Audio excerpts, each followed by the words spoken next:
wanted for the summer with new Sue's breakthrough weight control formula. Order right now to try this brand new formula absolutely risk-free. And if it doesn't work, don't pay. Hello? If it doesn't work, don't pay. Go to nusulabs.com/mark. That's nusulabs.com/mark. And enter Mark for an extra 10% off. And during this summer sales event, get a free month supply when you order. Limited supply, so call now. Go to nusulabs.com/mark. These statements and products have not been evaluated by the Food and Drug Administration. These products are not intended to diagnose, treat, cure, or prevent any disease or condition. These statements and information are not a substitute for or alternative to seeking care from your healthcare providers. Time to get back to the game. Welcome to Bulldog Football on AM 990 and 93.7 FM KSVP and online at ksvptv.com. Tonight, your Bulldogs kickstart the season at the world-famous Bulldog Bowl, taking on the Cavemen of Carlsbad in the annual Battle for Eddy County. The Bulldogs are ready. Are you? Bulldog Football on KSVP AM and FM and at ksvptv.com is presented by PVT, Sondy Stockton, and State Farm of Artesia, Artesia Animal Clinic, Central Valley Electric, Devon Energy, Eastern New Mexico University Portales and ENMU Roswell, Hermosa Church of Christ, J.S. Ward & Son, H.F. Sinclair, Smile Expressions, Forest Tire, Crouch Plumbing, Incredible Printing, Cisco Equipment, Bob Reed Pest Control, KFC of Artesia, Maze Lumber, Pecos Valley Equipment, Roswell Seed Company, Trustmark Roofing, Big O Tires, Adobe Rose, Artesia Plumbing and Heating, Tay Branch of Artesia, Rebel Daughters Barbecue, J&J Home Care, Lois Oliver Real Estate, Faith Baptist Church, Artesia Credit Union, Deans Incorporated, Frost Mortgage, H&R Block, Turpinning & Sons, Kane Electric Supply, Artesia Family Healthcare, Hawker & Sons, La Fonda Restaurant, Western Bank, Guy Chevy, Artesia Ford, Maupin & Brown, Artesia General Hospital, Business Notions, and First National Bank. Now, sit back and get ready for the action. Welcome to the pregame show as we get ready for tonight's season opening game at Bulldog Bowl between the Artesia Bulldogs and the Carlsbad Cavemen. I'm Gene Dow filling in for Joby Hodling, and the head coach of the Bulldogs and the birthday boy, Jeremy Maupin, is here. You had a birthday this week, right? Yes, sir. Yeah. 36. Okay, well, I wasn't going to ask. I didn't ask. I don't care. Yeah. That's good. So, and I was told that you were quite a singer in the choir when you were in high school and college. Is that true? I was in choir till my junior year, so I sang with Miss Parker and Mr. Hood a little bit. So. Okay. Yeah. So I don't think I was that good. Well, I heard fantastic things. Okay. Last year, going into the season, you had just gotten the job. You were finishing your work at Los Lunas and getting moved in and all that good stuff. This year, though, you've been here. You've had a whole year of teaching and in the school. How has this year's preseason or off-season gone compared to the rush and the hurry of moving into a new town and trying to get everything started? Yeah, I mean, it's been a great year. I mean, we started off season the day after the state championship game last year, and our guys, we changed our culture in the weight room. We changed a lot of things that we were doing. I was in there rearranging stuff. We got some new equipment. We took some equipment to the junior high, and they said, here's a trailer. So me and some players were moving stuff from our weight room down to junior high, and then we got there and they said, well, can you take this to Zia? So we were moving crew for the weight room, which was great because we got it looking the way that we want it to be, and got it focused on our off season. We did Bulldog days like we've always done here, and then as soon as those ended, we got into a whole new program and a whole new routine, and Coach Bickle really took off with that. I kind of put him in charge, and so we had great numbers. We had great gains in our weight room, and so it was really fun to see the excitement in our kids and the buy-in that they had because of those things. And so it really just changed our whole culture with what we were doing there. And then getting to have spring football and implement a lot of things that we kind of rushed into last year, and a lot of it was just doing some things, refreshing some things that we had in the season last year, and with some new guys. And so I had a really good spring, and then translated over into a really good summer. And our motto this year is intentional, and so we've really been focused on that word in the weight room, on the practice field. We went on an overnight trip over into the mountains this summer, so everything's been about being intentional and making sure that we're we're growing together and growing as a team, and hopefully play some good football. Oh, that's fantastic. I know there's a lot of excitement in town, and I mean there was excitement last year. It seems like that's even built up even more for this year.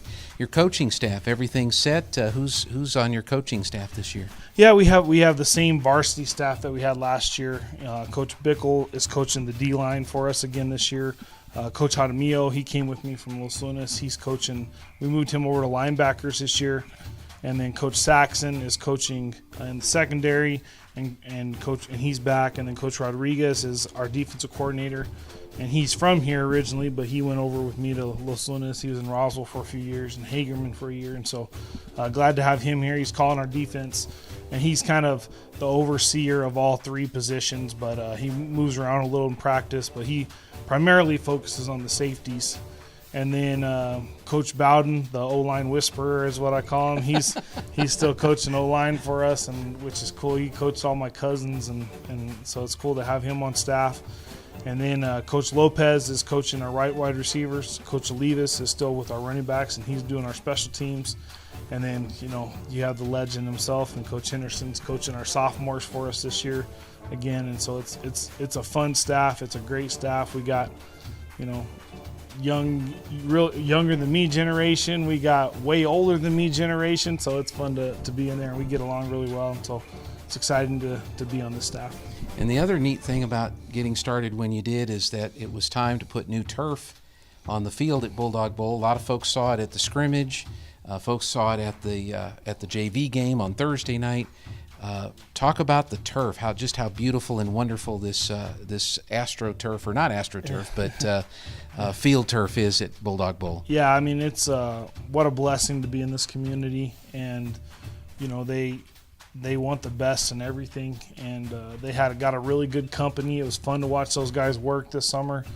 I mean, they were racing each other on the field, going down the turf, and so it's just fun to see that, and just to see how it turned out. They gave us a rendition of it, and we literally the other day somebody took a drone picture and we put it next to the rendition, and it's spot on exactly what it looked like, and so we love it. The orange really sticks out everywhere. There's little small details that I think when you come and see it, you'll start looking around, and they're about a little over halfway done with the berms, and so they still got a little bit there, but it's going to be beautiful when it all comes. And then the other thing they did all summer is they've been painting everything. So all of our oranges match, on the buildings. The rails have faded a little bit. I think they're going to look at doing something there next year, but they painted the Bulldog up on the press box. They painted the sign, the Bulldog sign. They painted the Bulldog Bowl sign that goes over the entry from the visitor side.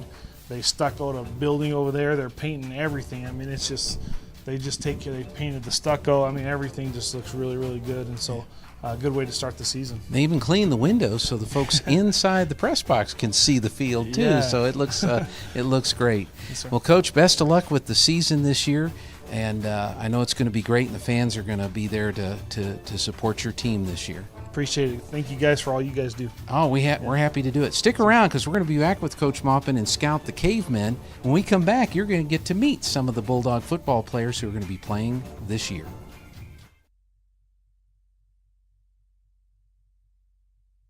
Holy guacamole! Everything is coming in fresh by the truckload. Avocados, green chilies, jalapenos, tomatoes, and onions. The makings of our signature salsa, golden fried chili rellenos, and of course our guacamole. Holy guacamole, what are you waiting for? La Fonda Restaurant, 210 West Main in Artesia, with plenty of parking off Highway 285. Holy guacamole! Hello, folks. Martin here from Frost Mortgage in Artesia. The long-awaited summer has arrived, and with that comes new beginnings. So let's get them started. Have you been putting off buying a home, waiting for the right time? Do you feel the right time has come and gone? Don't worry about what you can't control. Call Martin, the mortgage man, at 575-749-6278, and let's get things started. If it's not now, let's figure out when. It's better to be ready when that perfect home comes available. So call Martin at 575-749-6278 or text APPLY NOW to 797979. Frost Mortgage Lending Group is a division of Primary Residential Mortgage Incorporated, PRMI, and MLS 3094. PRMI is an equal housing lender. It's Big O Tire's 60th anniversary sale, and this deal is a hot one. Get $100 in instant savings when you buy 4 select in-stock sets of Big O brand tires with paid installation August 1st through the 21st. An exclusive deal for our most valued customers. For 60 years, you've trusted Big O Tires to give you quality service and excellent prices on tires, brakes, oil changes, and more. We want to show our gratitude for 6 decades of support, loyalty, and community. And what better way to do that than with a great sale? Hurry into your neighborhood Big O Tires and save $100 instantly when you buy select sets of 4 Big O brand tires, August 1st through the 21st. Big O Tires, the team you trust since 1962. Installation charges extra. Required on all 4 tires. Not valid with other offers. Eligibility may vary. Disposal fees extra and up to 10% shop fee based on non-discounted regular retail price not to exceed $35 where permitted. See store for details. Forest Tire cares about your time. You tackle an endless to-do list every day. It may seem like a thankless job, but you know better. It's the little things that matter most. That's why you'll appreciate the enduring value of the Michelin Defender tire. Designed for doers like you, Michelin's longest-lasting tire keeps you on the go longer, so you have one less thing to worry about on your next road trip. Stop in today for miles of uncompromised safety and performance. Forest Tire, keeping you rolling since 1944.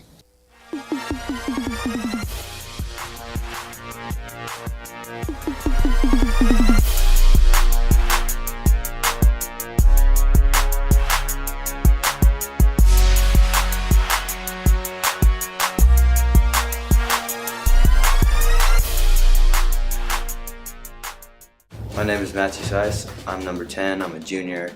I'm also involved in track and field. My favorite football team is the Dallas Cowboys.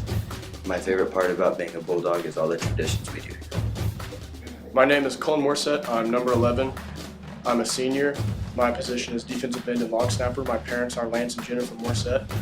I'm also involved in baseball. My favorite team is the Dallas Cowboys, and my favorite part about being a Bulldog is the tradition.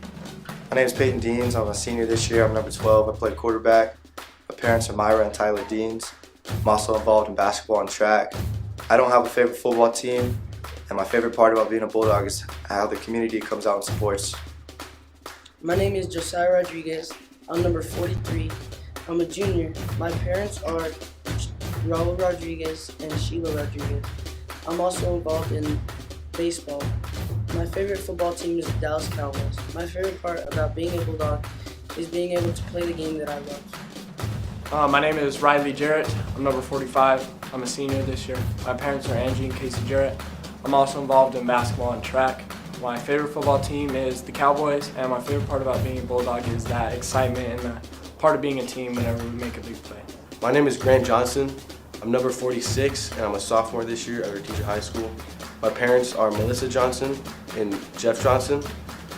My favorite football team is the Dallas Cowboys, and my favorite part about being a Bulldog is the amazing community we have and the tradition of winning. My name is Jacob Parrish. I'm number 87. I'm a junior. My parents are Scott and Kayla Parrish. I'm also involved in track and field. My favorite football team is the Dallas Cowboys, and my favorite part about being a Bulldog is tradition. My name is Sebastian Tena. My number is number 88. I am a junior. My parents are Linda and David Tena. I am also involved in baseball. My favorite NFL team is the Denver Broncos.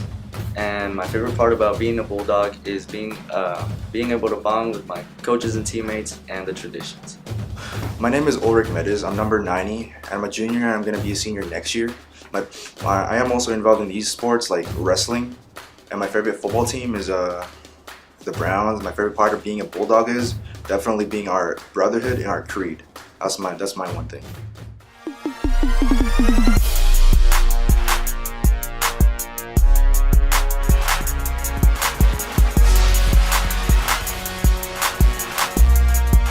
Bob Reed Pest Control protects you and your home by controlling pests that invade. Bob Reed Pest Control understands the importance of safety in and around your home from unwanted pests, and they offer answers and solutions when you need them most. Protect your home, your children, and your pets from the dangers of poisonous bugs and insects. Let Bob Reed Pest Control and their fully licensed professionals start working for you and your family today. Call 623-5344, serving all of southeastern New Mexico. Find them fast in names and numbers.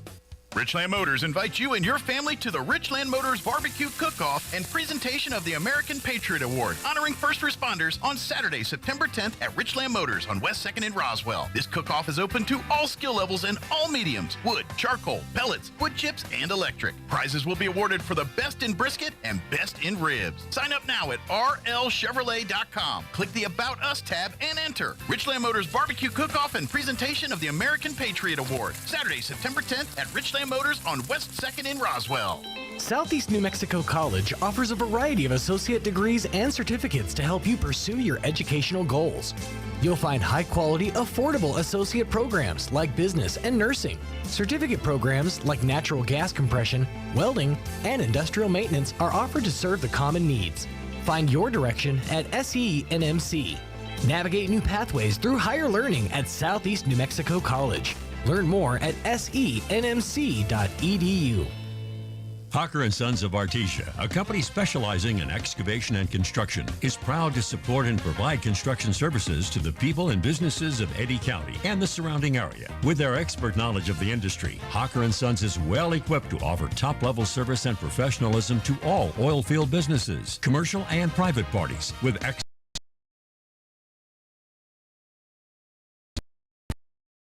or visit their website at hawkerandsons.com. Go Bulldogs! Now that children are back to school, we all need to be reminded how important it is to be safe on our roads. When school zone lights are flashing, slow down and yield to pedestrians crossing intersections and crosswalks. Take extra care to look out for children in school zones, parks, and residential areas. And never pass a bus or vehicle stopped for pedestrians. This important safety message is presented to you by our community partners at HF Sinclair. Welcome back on the pregame show. We're getting ready for tonight's big battle between Artesia and Carlsbad, season opener for these two teams. And head coach of the Bulldogs, Jeremy Maupin, is with us. And let's scout the Carlsbad Cavemen. They have a new coach this year.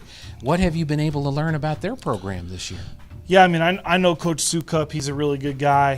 He was at New Mexico State before this coaching, and so, you know, when I was in Los Lunas, he was recruiting some of our guys. So we talked quite a bit, and he'd come and visit. So, you know, wish him the best, but except for this week, right? Yeah, so, of course, yeah. But, you know, it's a lot of it's a guessing game when you have a new coach and that comes in, and he brought in a new offensive coordinator with him. He's going to call the defense, is what we hear. And so we really only have the scrimmage to go off, and it wasn't a whole lot of plays. We did get to see him a couple times this summer at some 7-on-7 events, and, you know, they have their quarterback back. He throws the ball well. So, you know, and then we see the scrimmage, and they threw the ball once in the scrimmage, you know. So I think they're really going to focus on the run this year. They got some big guys.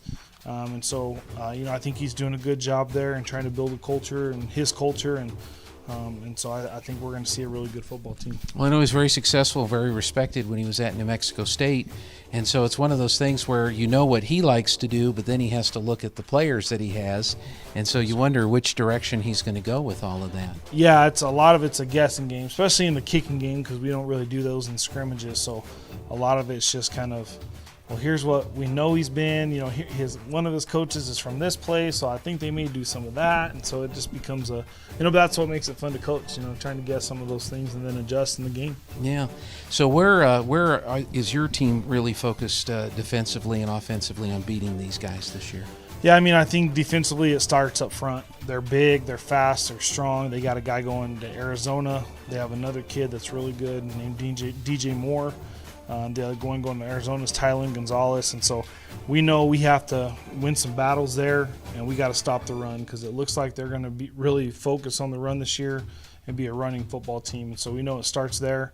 But, you know, a lot of those teams can lull you to sleep and then hit you on a big shot down the field. So our secondary's got to make sure they're playing the right coverages and reading the right keys, and they don't get sucked into the, you know, some of the action early on.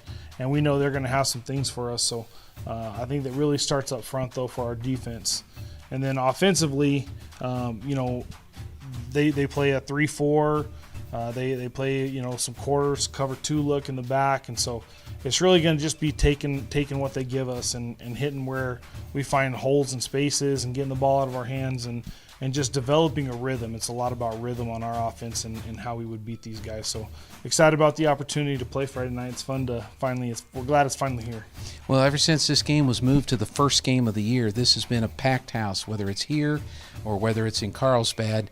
That seemed to be a pretty good move, having this to start the seasons for both of these teams, and so we're pretty excited about it. I also understand at halftime, it's not going to be a traditional band performance by the two bands, but the two bands are going to come down on the field together, and they're going to recognize counselors that have been helping kids out in schools here and in Carlsbad. So cool. That'll be an interesting thing to see as well. I hadn't heard that. That's cool. Yes, sir. Well, I just found out earlier before the broadcast today, so we want to encourage people to stick around for the halftime. Anything else you'd like to add or mention when you're looking at Carlsbad, or just looking up in the stands tonight? No, I mean, it's always, the Eddy County rivalry. It's always a fun game. I got to play in this game, coach in this game, so we're excited for the atmosphere, and our guys are excited to hit somebody for real, so we're excited to get after it. All right. Coach Jeremy Maupin, as we take a look at the Carlsbad Cavemen, we're just a few minutes away from kickoff. We're going to look at the starting lineups, and then some guys named Joby and Robbie are back, and they're going to be doing the play-by-play for you. That's coming up next on the broadcast. Jennifer from Trustmark Welcome back on the here, pregame show. We're getting ready for tonight's big battle between Artesia and Carlsbad season opener. Like roofing. I remember one time I was at a meeting to bid on the roof for a local college, and it was me and 13 men. Well, I won that bid, and I'd like to win your business too. My dad was a contractor, and I've been around building and roofing my whole life. I'm licensed and bonded, and I've forgotten more about roofing than most roofers ever knew in the first place. But what really sets Trustmark apart is an obsessive attention to detail that ensures that everything goes smoothly the first time. I promise we will treat you right with respect, and we will make you happy. So yeah, it might be a bit odd for a woman to own a roofing company, but give us a try. Let us give you an estimate for your roof. I think you'll be glad you called. For all your roofing needs, call us at 575-755-ROOF or find us online at TrustmarkRoofPros.com. Trustmark Roofing, we put people first. When was the last time a bank asked you about your needs or your goals? When you're a member of Artesia Credit Union, you get to use your money for something more important than fees and finance charges. You get to use your money for you. Membership is open to anyone who calls New Mexico home. Become a member of Artesia Credit Union today and see what your partners can do for you. North 5th Street in Artesia or online at artesiacu.org. Artesia Credit Union, member NCUA.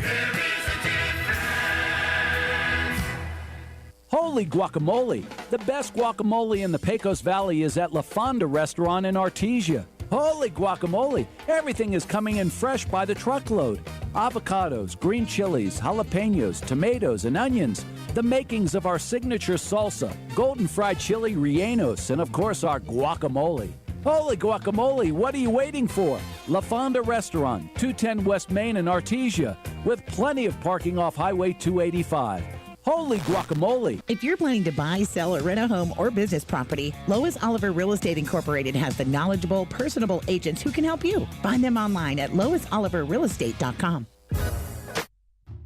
Welcome back on the pregame show. We're getting ready for tonight's big battle between Artesia and Carlsbad, season opener for these two teams.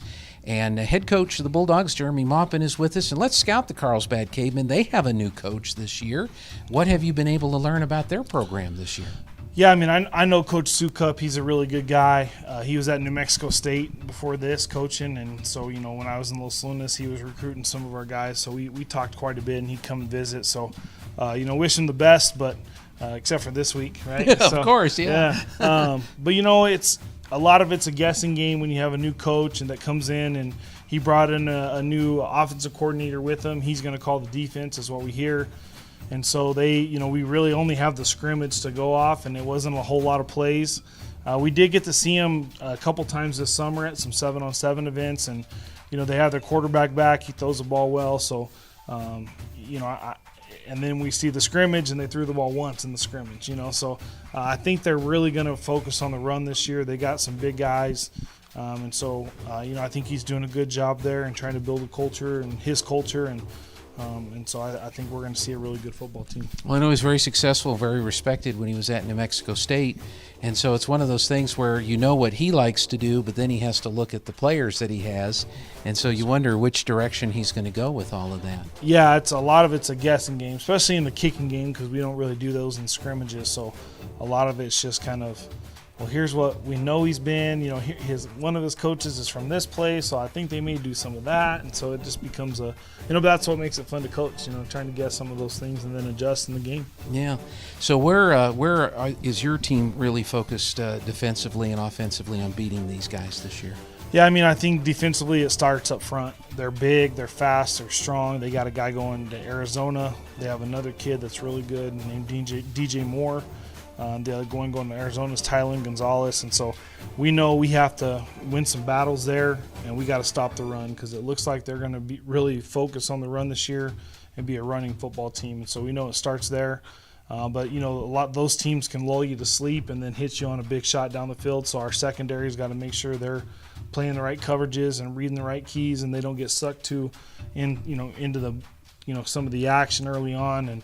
And we know they're going to have some things for us. So I think that really starts up front though for our defense, and then offensively, they play a 3-4. They play some quarters, cover 2 look in the back, and so it's really going to just be taking what they give us and hitting where we find holes and spaces and getting the ball out of our hands and just developing a rhythm. It's a lot about rhythm on our offense and how we would beat these guys. So excited about the opportunity to play Friday night. It's fun to we're glad it's finally here. Well, ever since this game was moved to the first game of the year, this has been a packed house, whether it's here or whether it's in Carlsbad.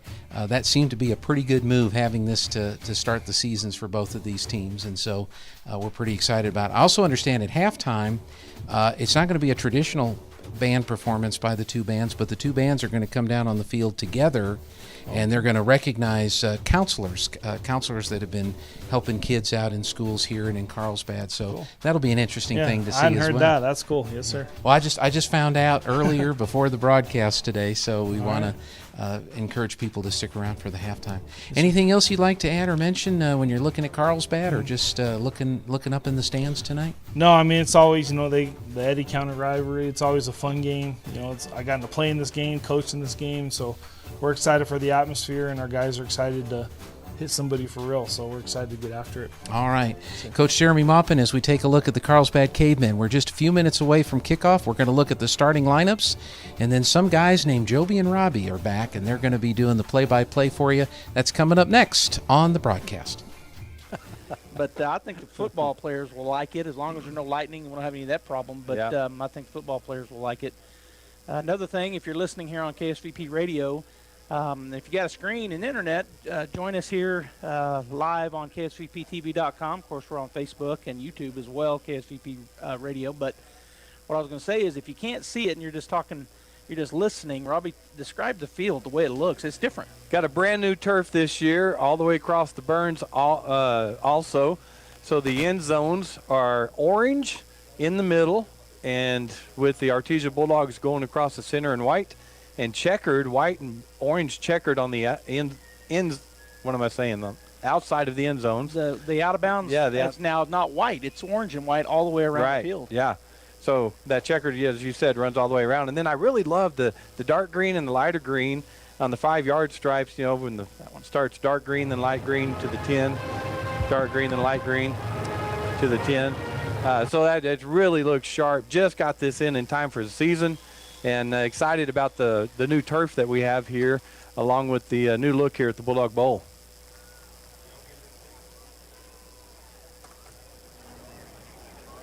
We got Carlsbad coming in tonight, Joby, and they've won the last 4 matchups since 2018.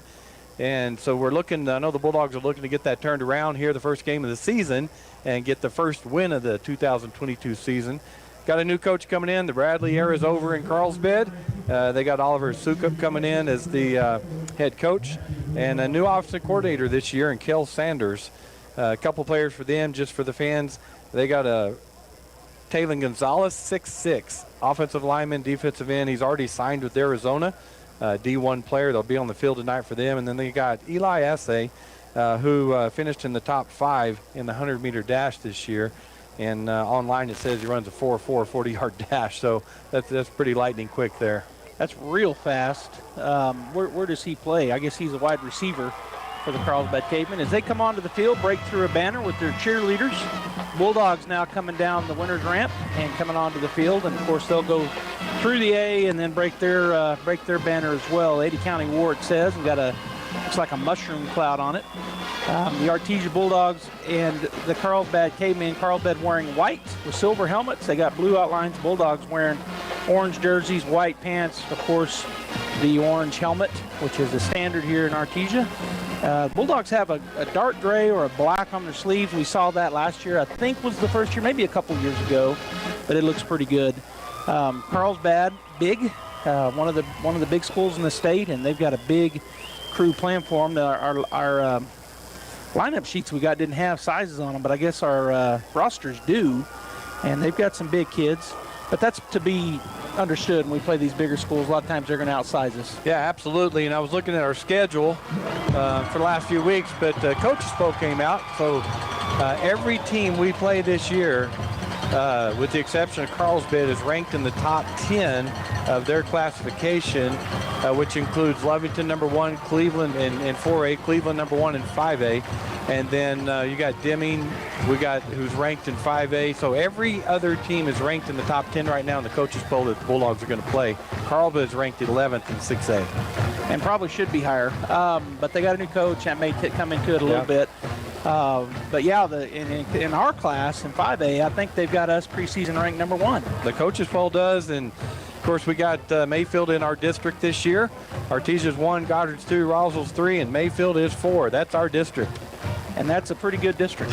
And on top of that, you got the Clevelands and the Lovingtons, and so the Bulldogs got a tough schedule this year, which we always do. But looking forward to tonight and then as the season unfolds.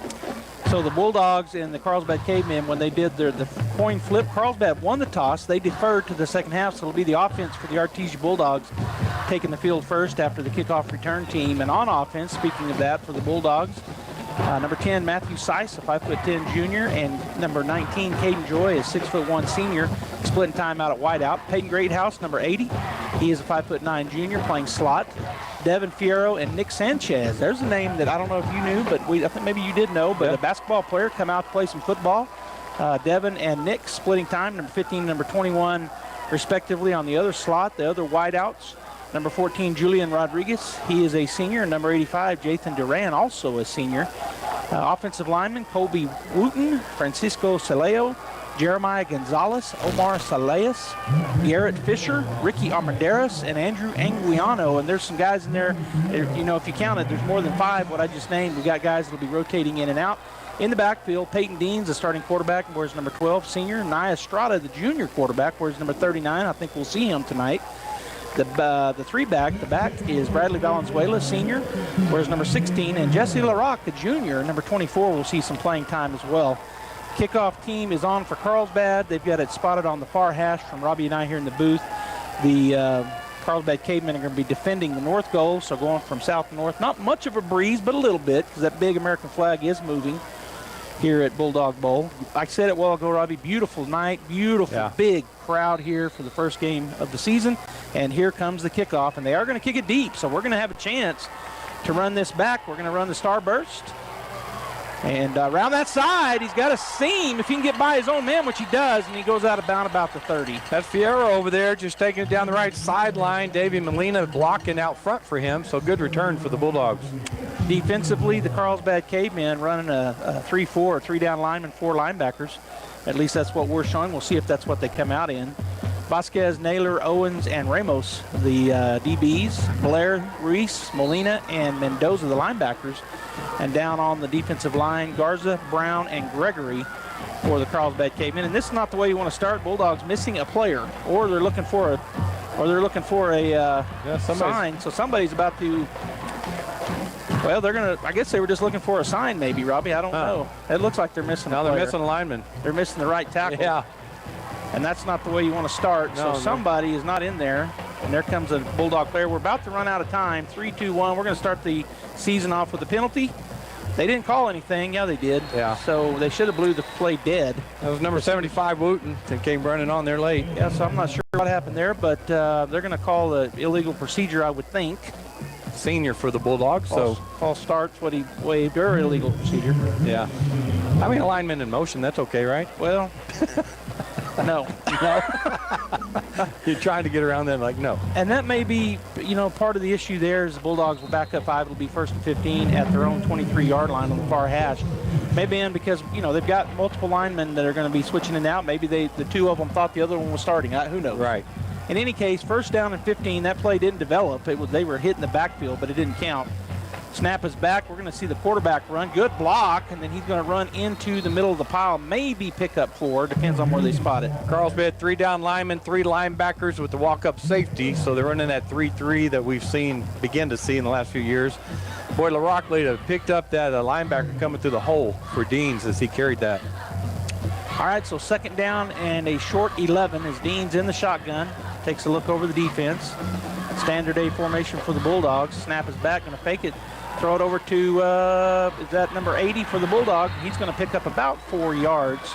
I think that was Greathouse. It was. Number 80 Greathouse, just a little flare pass out there, but missed a block, so he didn't get anything, and they mixed it up that time, went 4 down linemen. So early in the season, our line, going to have to communicate well. All right, so picked up about 4. It's going to be 3rd down and 8 for the Artesia Bulldogs. They're at their own 31-yard line. Ball on the far hash. We're going to see trips. Well, actually empty backfield now for the first time. We don't usually see this early. Here's the snap. He's looking, going to throw it out here. The little flare to number 21 for the Bulldogs goes through his hands. That was Nick Sanchez. So the Bulldogs' first go at it will result in a punt as the punting team looks to be coming out on the field. Yeah, just not in rhythm there, and the Carlsbad doing a good job. LaRocque's trying to block out here again and kind of got pushed back into Sanchez, and the throw was high. So first series out of the way, right? 2022, first series out of the way, get the nerves settled down. Well, we're lined up like we're going to run a play. Now he's going to back up. Peyton Deans looks like he's going to be the punter. He's back about almost 15 yards. Snap is back. Here's the punt. Good punt's going to turn over. They're going to fair catch it at the 31-yard line, about the 32-yard line. It's Mendoza for the Cavemen. Decided it's a good high punt, so I think he made a good choice and fair catch that. Yeah, the coverage was looking good, and the Mendoza decided to make a fair catch. And like you said, they got great field position at their own 32-yard line. Our hash.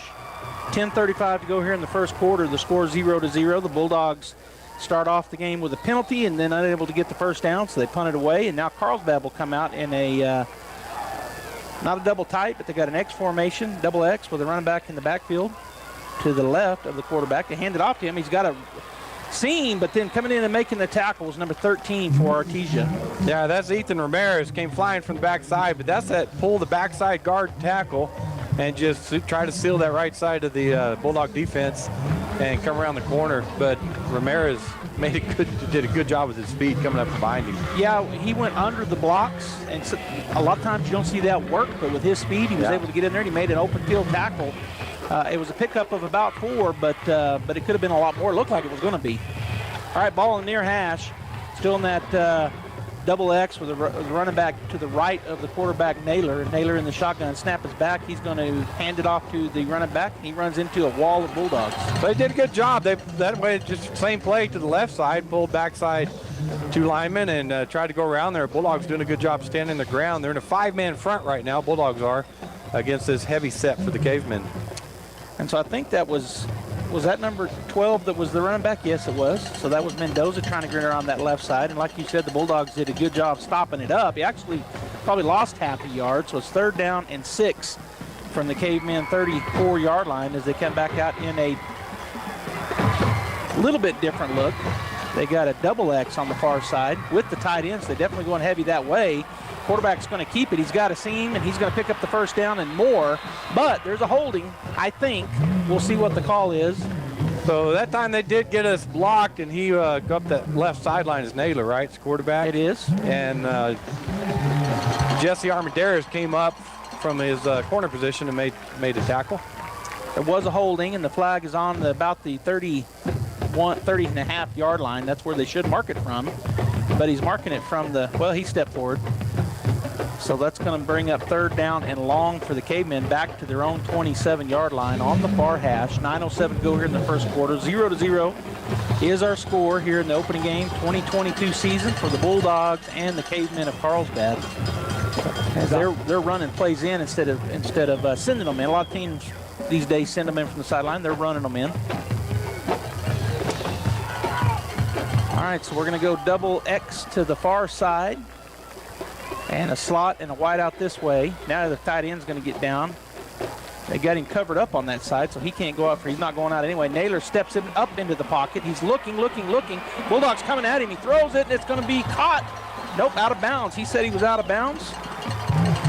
So it's going to be 4th and long for the Carlsbad Cavemen. Tell you what, Naylor was trying to string that thing out. Davian Molina was closing the gap quickly on him and made him try to force that ball in there. So good job by the Bulldog defense. Our Bulldog linebackers aren't the biggest guys in the world, but they are quick. They are. Davian Molina listed at 5'10", 175. Middle linebackers, Diego Wesson, 195, junior. And number 13, we talked about him a while ago, 5'9", 164. So not the biggest guys, but they make some impact with their speed. Punt is away. It's away from the Bulldog return man, number 10. And it's going to go out of bounds.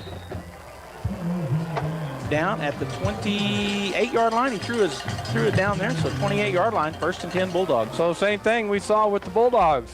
Defense, the holding helped. He would have had a first down, but they held, so he got the first down because they held, however you want to look at it.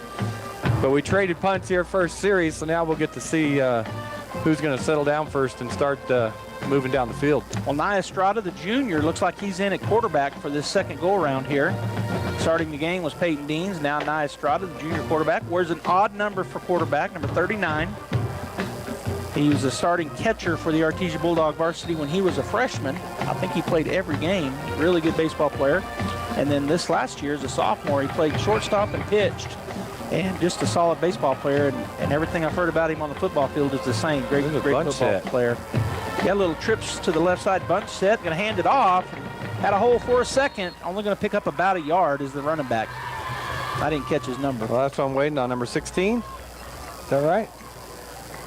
So that's Bradley Valenzuela? Yeah, number 16. Just a little give, right? Off tackle or off guard there and picked up a few yards, but Caveman not budging much. So a little bunch set, little trip set right on the left tackle. Now we're back to an A formation look with Valenzuela to the right of Estrada in the backfield. Estrada looks over, takes the snap. He's going to turn and throw it. It's out there to Deans. He tries to break through the middle of two Carlsbad Cavemen, split them. He kind of did, but he was drugged down. Yeah, that's Great House out there. Oh, Great House. Yeah, but Cavemen are looking for that, right? We're going to have to go over their head a couple times because they are coming up hard as soon as they see that. We pumped that thing, and something should be wide open. Who did I say it was? Deans. Oh, Deans. He's a quarterback. Yeah. All right, 3rd down and 4. Estrada snap is back. He's looking. They bring a bunch of guys. He throws them. Oh, and it's dropped. Oh, right in the hands of number 84, Juan Diego Duran. And kind of looked at his head. Defender was coming. He was going to get hit right away. And his head went to the defender, and he dropped the ball. Good throw by Estrada. Yeah, it was a timing route. As soon as he turned, the ball hit him in the hands. As you said, he just went in and out. So the Bulldog punting unit coming onto the field here with 7:17 to go in the first quarter. Artesia 0, Carlsbad 0. The second possession for the Bulldogs just happened. And Deans is our punter. He's up in that formation like he can run it. And he's looking for the snap now. He'll back up. A say back deep for the Cavemen. That's that 100-yard sprinter. That's a fake. And are we going to get it? We are. Oh, yeah, we got it. I was watching the wrong guy, and he does get it. That's number 10 for the Bulldogs, Matt Seiss. Boy, he took that snap, and you're right. He got hit right away, kept those legs churning, kept moving, and then he dove from the pile and stretched the ball past the yard marker. Yeah, I thought he was stuffed, Robbie, and then all of a sudden I saw the dive. I was saying, oh, he's not going to make it, and then boom, he comes out of it. Well, what a gutsy call. What a gutsy call. It's early in the season, why not? Yeah. 6:58 and counting. Bulldog first down. Estrada stays in at quarterback. To his left is Valenzuela. A formation, man in motion is Great House. Going to hand it off to him. He's got a seam around the left side. He's got speed, and it's going to be our longest play of the day. Picks up about 9. Yeah, Bradley Valenzuela doing a good job of leading Great House. He came in motion, snapped the ball, handed it to him as he was coming in front of Estrada, and just a sweep to the left, basically, but good blocking out there in front of him. All right, so it'll be 2nd down and 2. I thought he got 9. Looks like he got about 8. So 2nd and 2 at the 48. Best field position so far for the Artesia Bulldogs on this beautiful August night. Ball in near hash. Estrada taking a look over the defense. Boy, they're playing way off of, is that Greathouse out there or Nick Sanchez? Throw it to Sanchez, or is that Greathouse? He makes one man miss, dragging 3 Carlsbad cavemen.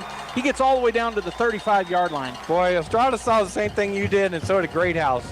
They were way off of him, and if you're going to do that, take the snap, immediately get it to him, and then he picks up 8 yards after contact. Good job by Greathouse. Yeah, they had a safety about 15 yards away from him. And the linebacker had really come in tight. They got him again over here on Sanchez. They got him on Sanchez this way, and Sanchez looks at it. Estrada looks over at him. Now, that linebacker split out a little. Yeah, he did. Estrada looks. He throws that nice play there. It's caught out there by Seiss. He's tackled, but not after a pickup of about 11. Well, that timing looks really good between Estrada and his receivers right now. Line doing a good job. Let's give them credit. I mean, I know we had quick passes going here, but nobody even near Estrada. Yeah, he just took a little 3-step from the shotgun, turns to his right, fires it over there, caught by Seiss. He spins and gets another 2 yards after the contact, and it's a 1st down at the 24-yard line, 23-yard line of the Carlsbad Cavemen. Snap back, Estrada looking, man coming wide open, but there's probably a reason for that, and it's a screen, and we're going to have a Bulldog touchdown early. No flag down. Boy, that was set up perfectly, called at the right time. They brought an outside linebacker blitz from the exact same position the screen was going to, so there's no linebacker out there, and got it to Valenzuela, went up the right sideline, and I'm going to give credit to Jeremiah Gonzalez, number 53 for the Bulldogs, out by the end zone blocking for him. Yeah, he really went untouched, or did he get? Yeah, he went untouched. Yeah, he went untouched. Yeah, he went untouched. And so the Bulldogs in the swinging gate. Boy, I got choked up when I was raising my voice. I got something in my throat. Going to run a fake. Now they're going to, I mean, not a fake. They run the fake swinging gate. Greathouse is kicking for the Bulldogs. And okay, so Greathouse in to kick for the PAT. 6-0 right now. 5:19 to go in the first quarter. As the snap is back, good snap, good hope. I got a false start or an offside or something. No, he delay a game. Yeah, well, he tapped his chest. Yeah. I thought this was. Yeah, I did too. Well, penalty, and so that'll back him up.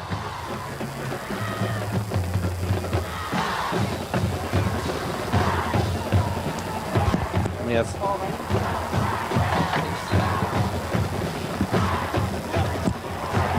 Okay, yeah, I was a little bit confused, Robbie. Gotcha. So it was a delay of game, and so they move it back 5. We're going to be kicking now from the 15-yard line. A little bit more interesting PAT here. Of course, Greathouse has a big leg, and so shouldn't be a problem for him. But a 25-yard PAT attempt. Snap is back, and it's blocked. Well, he hit that line drive. I don't know if they got a hand on it or not. Yeah, if they did or not. It sounded like in our mics, but line drive kick, no good for the Bulldogs. All right, so with 5:19 to go in the first quarter, the score 6-0 Artesia. We're going to take our first break here from H&R Block. We'll be back. H&R Block of Artesia is proud to be a member of the community and a sponsor of Artesia Bulldog Sports. At H&R Block, tax time is all the time. They offer year-round assistance for personal or business needs. From simple tax questions to bookkeeping, payroll services, and more. You can trust the team at H&R Block to be there when you need the most. Stop by 502 West Texas Suite A in Artesia or call 746-3456 to schedule an appointment. H&R Block, proud to support Bulldog Sports. Se habla español. Welcome back to the Bulldog Bowl. Artesia Bulldogs go down and score on an 8-play drive. They scored on a 23-yard pass from Estrada to Fierro for the touchdown, and the extra point was no good. All right, so 6-0, as Robbie said, is our score. The Bulldogs kickoff team now on the field for the first time this season. And Carlsbad breaks the huddle from the sideline. They'll come out with their KOR, the kickoff return. So we're going to get to see our kickoff team and how they sprint down the field.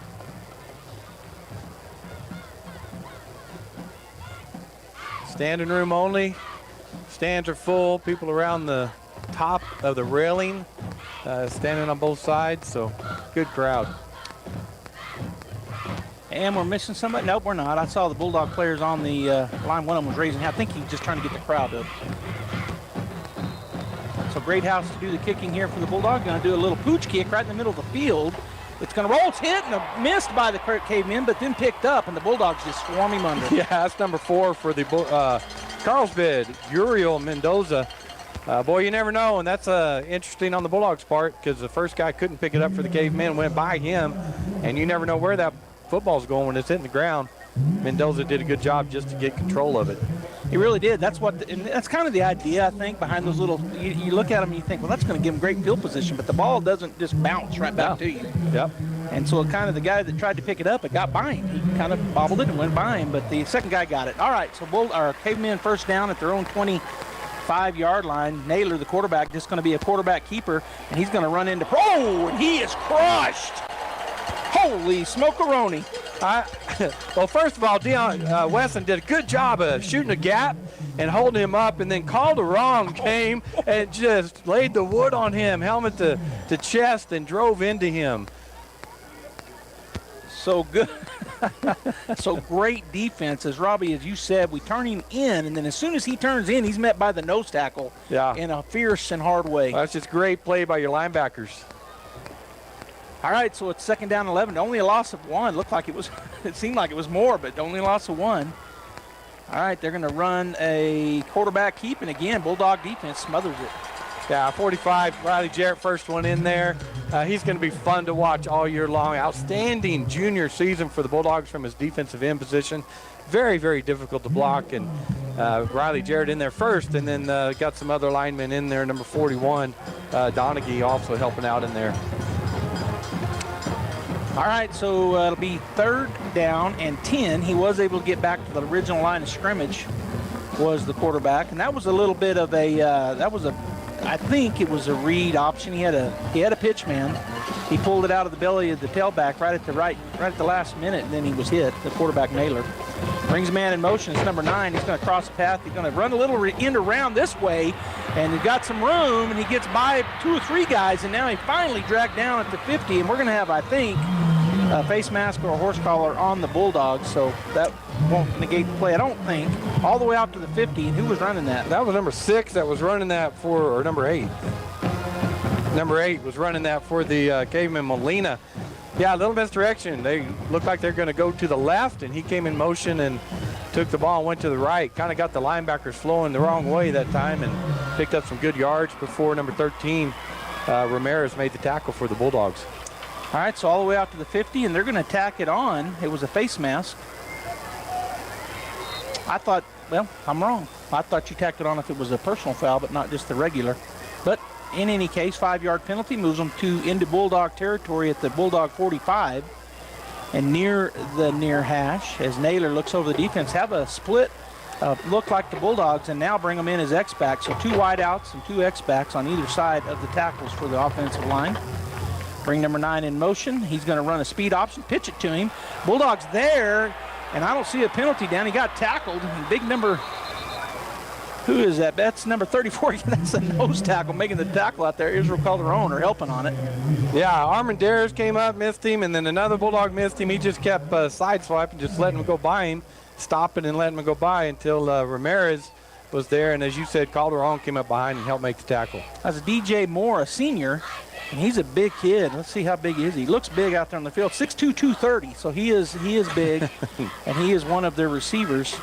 And he did make some people miss. Ended up only picking up about 4 yards, but it looked like it was going to be more dangerous. So they're in kind of an A formation look. And coming in motion from the left side. The quarterback drops the ball, and it's going to be picked up by him. It's going to be a yard loss. So Naylor had it. I think he might have been looking at where he was going with it. Got through his hands and he fumbled it. Yeah, hit him in the hands, hit him in the chest, and then went to the left up front. And he scrambled up there, fell on it right before Ramirez got there. But notice the Bulldogs, the first series, they had 5 down linemen walking a linebacker up as a nose or in different gaps. This time they're not doing it. They're sticking with the 4-man, even man front. So changing it up a little bit. Yep. Getting it on film, I think, more than anything. Maybe so. 3rd down and 8. That was a yard loss on the fumble. 1:46 and counting here in the first quarter. The Bulldogs leading as the Cavemen have trips to the near side. They got a running back to the right and behind. That's a no penalty thrown. They're going to run a speed option. Bulldogs play it well, and that's going to be a tackle in the backfield by number 18 for the Artesia Bulldogs. That's a great open field tackle by Davian Molina, because that back, was that number 6 again? Yep. Yeah, Morales. I mean, he's quick, he's fast, and Molina came up, broke down properly, didn't give in to the head fake, and just made a good tackle. So a decision here for Carlsbad is they could punt it, try to pin the Bulldogs deep, or they can go for it, which I think they'll go for it here early in the ball game. And on the Bulldog side of the field, 4th down and 9. That was a yard loss, so tackle for loss there for Molina. As the Cavemen will split men out, the ball in the near hash. They're going from north to south here at Bulldog Bowl. So they got that A formation look. Running back to the right of Naylor. Naylor in the backfield, looking to throw the ball. He steps into a pass. Going to be, I thought it was going to be picked off. Goes through the hands of the Bulldogs defense hold. It'll be 1st and 10 for Artesia at the 44. Boy, Finley Rascon was with you. He thought he had an interception there. He broke right in front of him, and the pass was high. He went up to try to bring it down and went off his fingertips. But that probably could have been a pick 6 if he would have got that. Yeah, I truly thought he was going to intercept it. He got through his hands. Like you said, it was a high pass. The pass wasn't real good anyway for the Carlsbad Cavemen, but it gets through Finley's hands. But a good job there breaking on the ball. All right, so the ball boy gave Coach Maupin the ball. He looked at it, threw it back at him, and said, "Give me another one." He didn't like. I don't know why he didn't like the one he gave him. There you go. It might have been Estrada's, and these quarterbacks have their own ball. That's true. Because I see that back on the field for the Bulldogs is Peyton Deans at the quarterback position. Down to 15 seconds on the play clock. 45 seconds to go here in the first quarter. The Bulldogs lead 6-0. A formation ball in the near hash. The running back for the Bulldogs is LaRock. Throw it over here to number 14. Catches it. He gets a little bit of a seam. And he gets to the 50, maybe to the 49. They're going to spot him down at the 50. That's Rodriguez, number 14 for the Bulldogs. Took the pass, and he's got Fierro out in front blocking for him. And the lineman coming. He kind of was a little patient trying to get his lineman out there too. They did a good job, so good pickup. Ball remains on the near hash. Again, Peyton Deans in the backfield has a LaRock to his left. A bunch formation trips here on the near side. One man over there on an island for Carlsbad. They're going to come this way with it are the Bulldogs. Carlsbad played it perfectly. It looked like the linebackers just came through untouched. Yeah, they took it and pitched it to LaRock going to the left, and they had about 4 cavemen standing there with no Bulldogs trying to block them. So LaRock did what he could to pick up what he could. All right, the quarter has ended. The Artesia Bulldogs lead after one quarter, 6-0 here at Bulldog Bowl. And taking on the Cavemen from Carlsbad. We're going to take a break. We'll come back. Second quarter action coming up. You have a tax guy and a plumbing guy and maybe even a pool guy. But who's your car guy? If you can't answer that question, then let us help. At Guy Chevrolet Company in Artesia, we've been serving the automotive needs of the Pecos Valley and beyond for 97 years. And we want to be your car guy. So next time you start to wonder if it's time to trade your car, service your car, or even accessorize your car, then call us, your car guys, at Guy Chevrolet Company on the corner of 1st and Main in Artesia.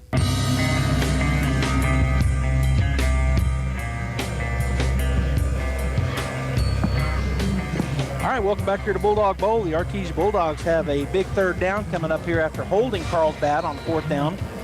Now the Bulldogs face 3rd down. They flip sides. We're going into the second quarter. 6-0 Bulldogs lead.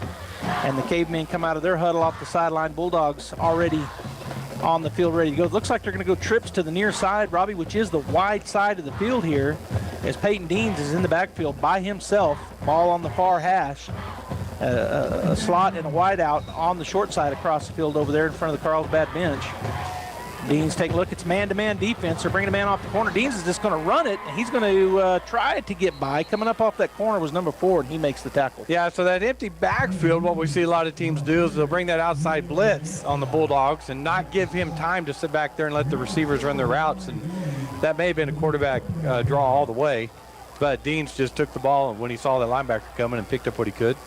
Looked like it was a quarterback draw all the way to me. Yeah. And the Bulldogs act like they're going to punt here. 4th down and 1 at the Carlsbad 47-yard line. They brought in a bunch of new players. Let's see if they do punt it or if they come up and And nope, they're going to come up in a heavy package. So where's the quarterback? Who's the quarterback? I can't tell who the quarterback is. I think it's Wesson. No, it's Wesson. It's Wesson. He has the first down and more as he gets down to the 41-yard line of Carlsbad. That's your starting middle linebacker back there, quarterback. You know, that's what Coach Maupin has, that MO. He puts a defensive guy in that big. He did it at Los Lunas every year that we played him when he was there, and he brings in a defensive guy again this year. He did it last year with Peyton Deans. Yep. So this year it's number 54 for the Bulldogs, the middle linebacker. That's just fun. Wesson, and he picks up about 7. It's first down and 10 at the Carlsbad Cavemen 41. Deans looks one way, looks the other way. Now he's going to throw it, and spinning over there, making the catch, and I couldn't tell who it was, but a pickup of about 6. Yeah, that's number 10, Matt Seiss. Did a good job, good timing, good blocking by the line, because Deans looked to his left, and then he came back to his right, rolled to the right a little bit, and then threw a strike to Seiss over there on the sideline. So it's a pickup of 5 after the mark. It'll be second down and 5 at the Carlsbad 36-yard line. Ball remains on this near hash. A formation look to the left of Peyton Deans in the backfield is number 24, the junior Jesse LaRock. And now we got a penalty, and he's turning around looking at the coaching staff. Let's see what the call is. He may have just been turning around looking to tell him. False start on the Bulldogs. Yep. And now he's talking to Coach Maupin. So an illegal procedure, I guess he didn't get set, or maybe he was set too far. Well, yeah, he could tell it. Too far across. Could have been too far across, yeah. Look, he's talking to him. Seiss is talking to him, saying, hey, I look at you and point. You line me up. Yeah. So I guess that's what the call was. So it's back to second and 10 now after the 5-yard penalty. Snap is back. Turn and look. He's just going to lob it over the top, and Seiss will make a one-handed catch. What a great play by Seiss. Oh, my gosh. First of all, they brought a blitz, and LaRock did a great job of picking that blitz up in the backfield.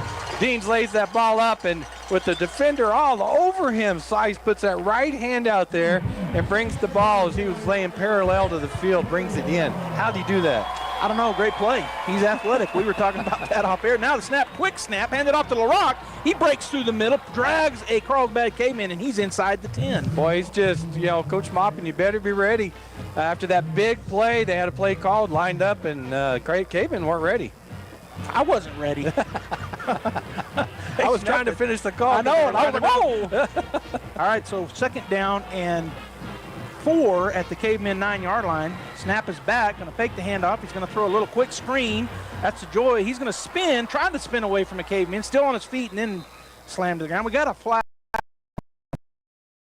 Cavemen do have several players going both ways, and one of them is DJ Moore, who had that good run a while ago. He made the tackle just then on Joy, but it took him a while to get him down. So this looks like it's on Carlsbad. And we got a, roughing the passer call. I thought that's what it was, but Robbie, I'm trying to get better. That's good. And not say it before they say it. And I did it that time. Yeah, that's good. That's funny. All right, so just half the distance, but it is, they're saying second down. And you're not even saying that you're not saying it. That's good. What? I think I know what it is, but I'm not going to say it. Well, I didn't even say that. I know. That's what I'm saying. Yeah, you didn't say that you time. I did say it earlier. Yeah, it should be first down. I'm agreeing with the press box here. Someone saying that should be first down, and I think it is. Yeah. So first and goal, I believe. They're not changing it, though. So another good drive here by the Bulldogs. Yep, first and goal at the 5-yard line. For the Artesia Bulldogs, they're going to go heavy package again. I didn't see our big middle linebacker come in. No, Peyton Dean's still in there. He's got LaRock to his left, trips to the far side. This could be one of those little quick slants right here. Could be a little fade on this right side. And then Peyton drops it, picks it up, and he's going to put his shoulder down and drill in and get down to the 2-yard line. Boy, that was just it's those muff plays that smart play by Deans. He hit the ball, hit him in the hands, hit the ground, he picked it up and just said, I'm going to go to the right and get what I can. And he absolutely ran over a defender. Well, we have a flag down, and I thought it might have been on the defense because they tore off a helmet out there. But we'll see. I just said. Yeah, we'll see. All right, so they're going to call a what?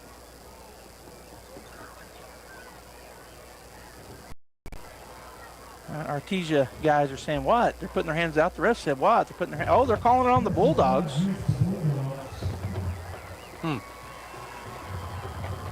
Okay, so it is a personal foul, but not on Carlsbad, which is what I thought it was going to be. So that's going to back them back up to the 17-yard line. It'll be first and goal from the 17. It's interesting that the wide receivers aren't going into the huddle. So somehow they're getting the play to them. All right, so first and goal. Snap is back, hand it off. And going on the left side and kind of just bouncing off of people was number 16 for the Bulldogs, Bradley Valenzuela. He's going to pick up about 4 yards, and it'll be second down and goal from the 14. There were some pretty good creases in there, but one of our linemen was right there, and when he got the ball, he kind of ran into him, and it slowed him down. If he'd have been able just to go full steam, there was a good hole there. Yeah, that's what he bounced. When I said he bounced, that's what he did, was bounced off of one of his own guys. So, yeah, we've got a well, LaRock is back in now. Valenzuela was in there for a moment. Peyton Dean's the quarterback. Snap is back, looks to his right, now rolls to his right. Pump fakes it, and he's going to be taken down. Well, that's a great job by number 69 for the Cavemen, and that is Wesley McKibben. Just drove through the guy trying to block him. Dean's trying to be patient, and then he reached around the guy trying to block him and wrapped up Dean's and took him down. It looked kind of odd, the way it just went in slow motion, and I don't know. All right, so third and goal from the 20 here for the Artesia Bulldogs. Looked like we were about to go in and score again pretty quickly, and then we get a personal foul, which early in the season here, don't want to have those. Snap is back. Dean's looking to the right. Now he's going to throw up, and it's going to be knocked down. And that is big number 9 for the Carlsbad Cavemen. It'll be fourth and goal at the 20. Yeah, trying to go back to the screen, which we scored a touchdown on earlier, and look to the right to try to get everybody moving that way. Turn to throw to the left, and as you said, number 9 was right there and hit him in the elbow. It wasn't like he swatted it down with a hand. All right, so we're going to line up and go for a field goal attempt, as it'll be Estrada holding, and Great House will be doing the honors from the right hash mark. 7:37 to go here in the second quarter. 6-0 Bulldogs. And Peyton Greathouse ready to do the kicking. His snap is back, kick is up, and the kick is good. So the Artesia Bulldogs continue to lead and now take another 3 points. 9-0 Artesia. We're going to take a break. 7:37 to go in the first half. Even if you swing the golf club like an arthritic giant gorilla, you'll look good on the course in professional polos, shirts, and hats embroidered by Business Notions. Even add your company logo to golf balls. So don't look like a gorilla. Call Business Notions at 625-2840. Professional embroidery and screen printing, perfect for your next event and sports teams. Business Notions. Our business is making your business look good. 625-2840.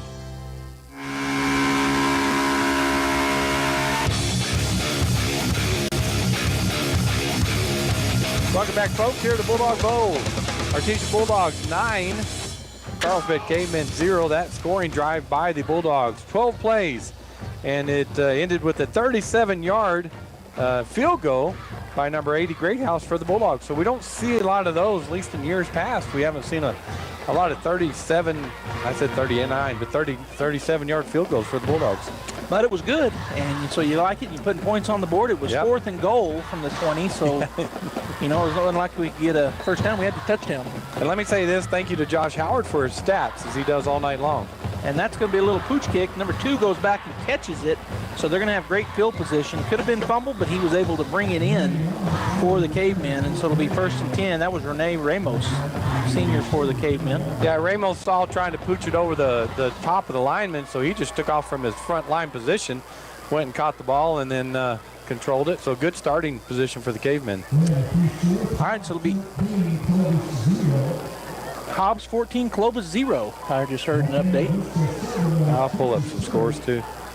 All right, so first and 10 for Carlsbad, as they're missing a player now, and so they're waving for somebody to come in, and they're coming in off the sideline. First and 10 at their own 45-yard line, ball near the near hash, just about a yard away from it, as they break the huddle with about 11 seconds to go in the countdown. Tight formation, a couple of X-backs, quarterback Ooh, that offensive lineman was offsides. And around the right side, he's got a bunch of room, and that's going to be a long touchdown run as number 3 goes through the right side, and he will score the touchdown. And that's Asay, who we talked about, who's just got speed to burn, and he was real patient. They read that, handed it to him to the right, and then he was looking, and found a crease and just burst through that crease, and the safeties weren't there for the Bulldogs.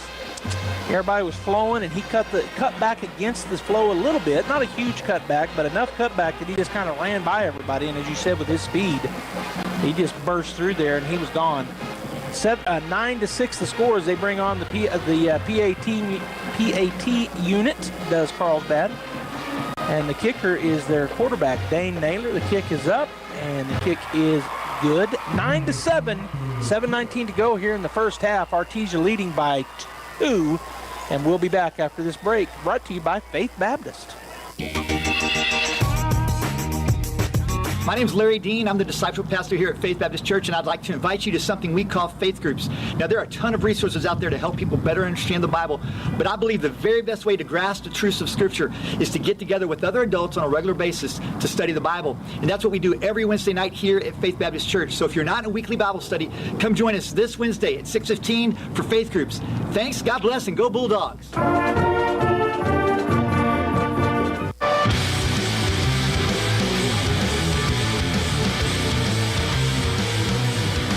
All right, welcome back, folks. Here, Carlsbad Cavemen just went down and scored against the Artesia Bulldogs.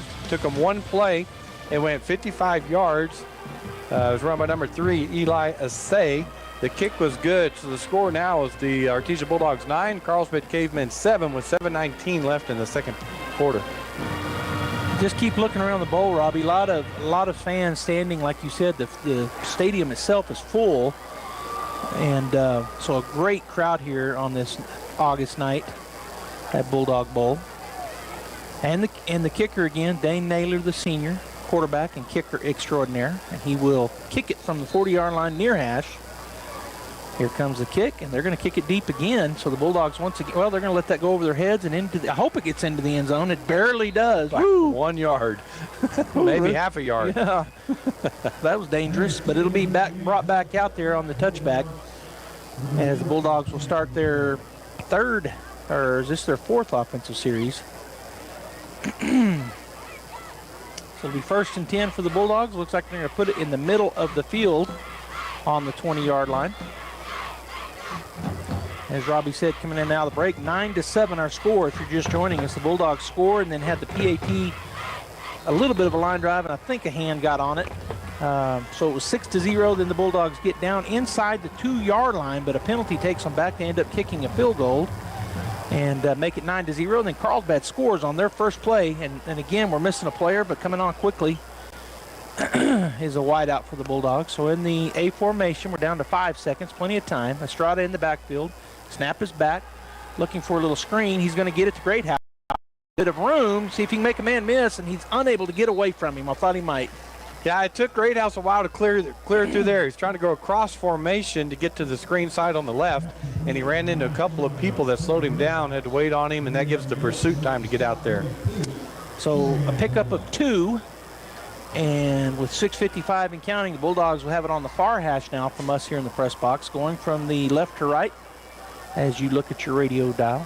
North to south, A formation, Estrada in the backfield with the running back to his left. He's going to throw a little quick hitch out here to Peyton Greathouse, and he breaks a tackle and then lunges forward, and he has the first down. Yeah, that's interesting. Number 4, outside linebacker for the Cavemen, lined up close toward the defensive end, and as soon as that ball snapped, he came out to try to cover Greathouse, and he was there. Greathouse caught it. Mendoza got his arms on him, and he just ran through the tackle. Great job by Greathouse. Yeah, he slipped that tackle, made it look easy, and he ends up picking up the first down. So 1st and 10 at the 34-yard line of the Bulldogs. That's Brady Valenzuela to the right of Estrada in the backfield. Snap back and a turn, hands it off to Valenzuela, and he just runs into a wall. Yeah, there was nothing there. Handed it up, tried to go on the left side, and I thought it was number 52, but trying to see 62. It's number 62. Yeah. He's a big kid. Yeah, Jonathan Mendez. He don't show his size, but big. First Caveman there, and he was standing there. He knocked our lineman back. There was nowhere to go. Yeah, loss of 1 on the play. It'll be 2nd down and 11 as we go under the 6-minute mark here at Bulldog Bowl. Estrada again with Valenzuela to his right, A formation.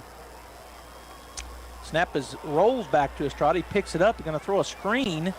And Valenzuela looking for somewhere to go. And he does get a little bit of a seam and gets up to about the 42-yard line. Our backs and receivers are doing a good job because there's cavemen there.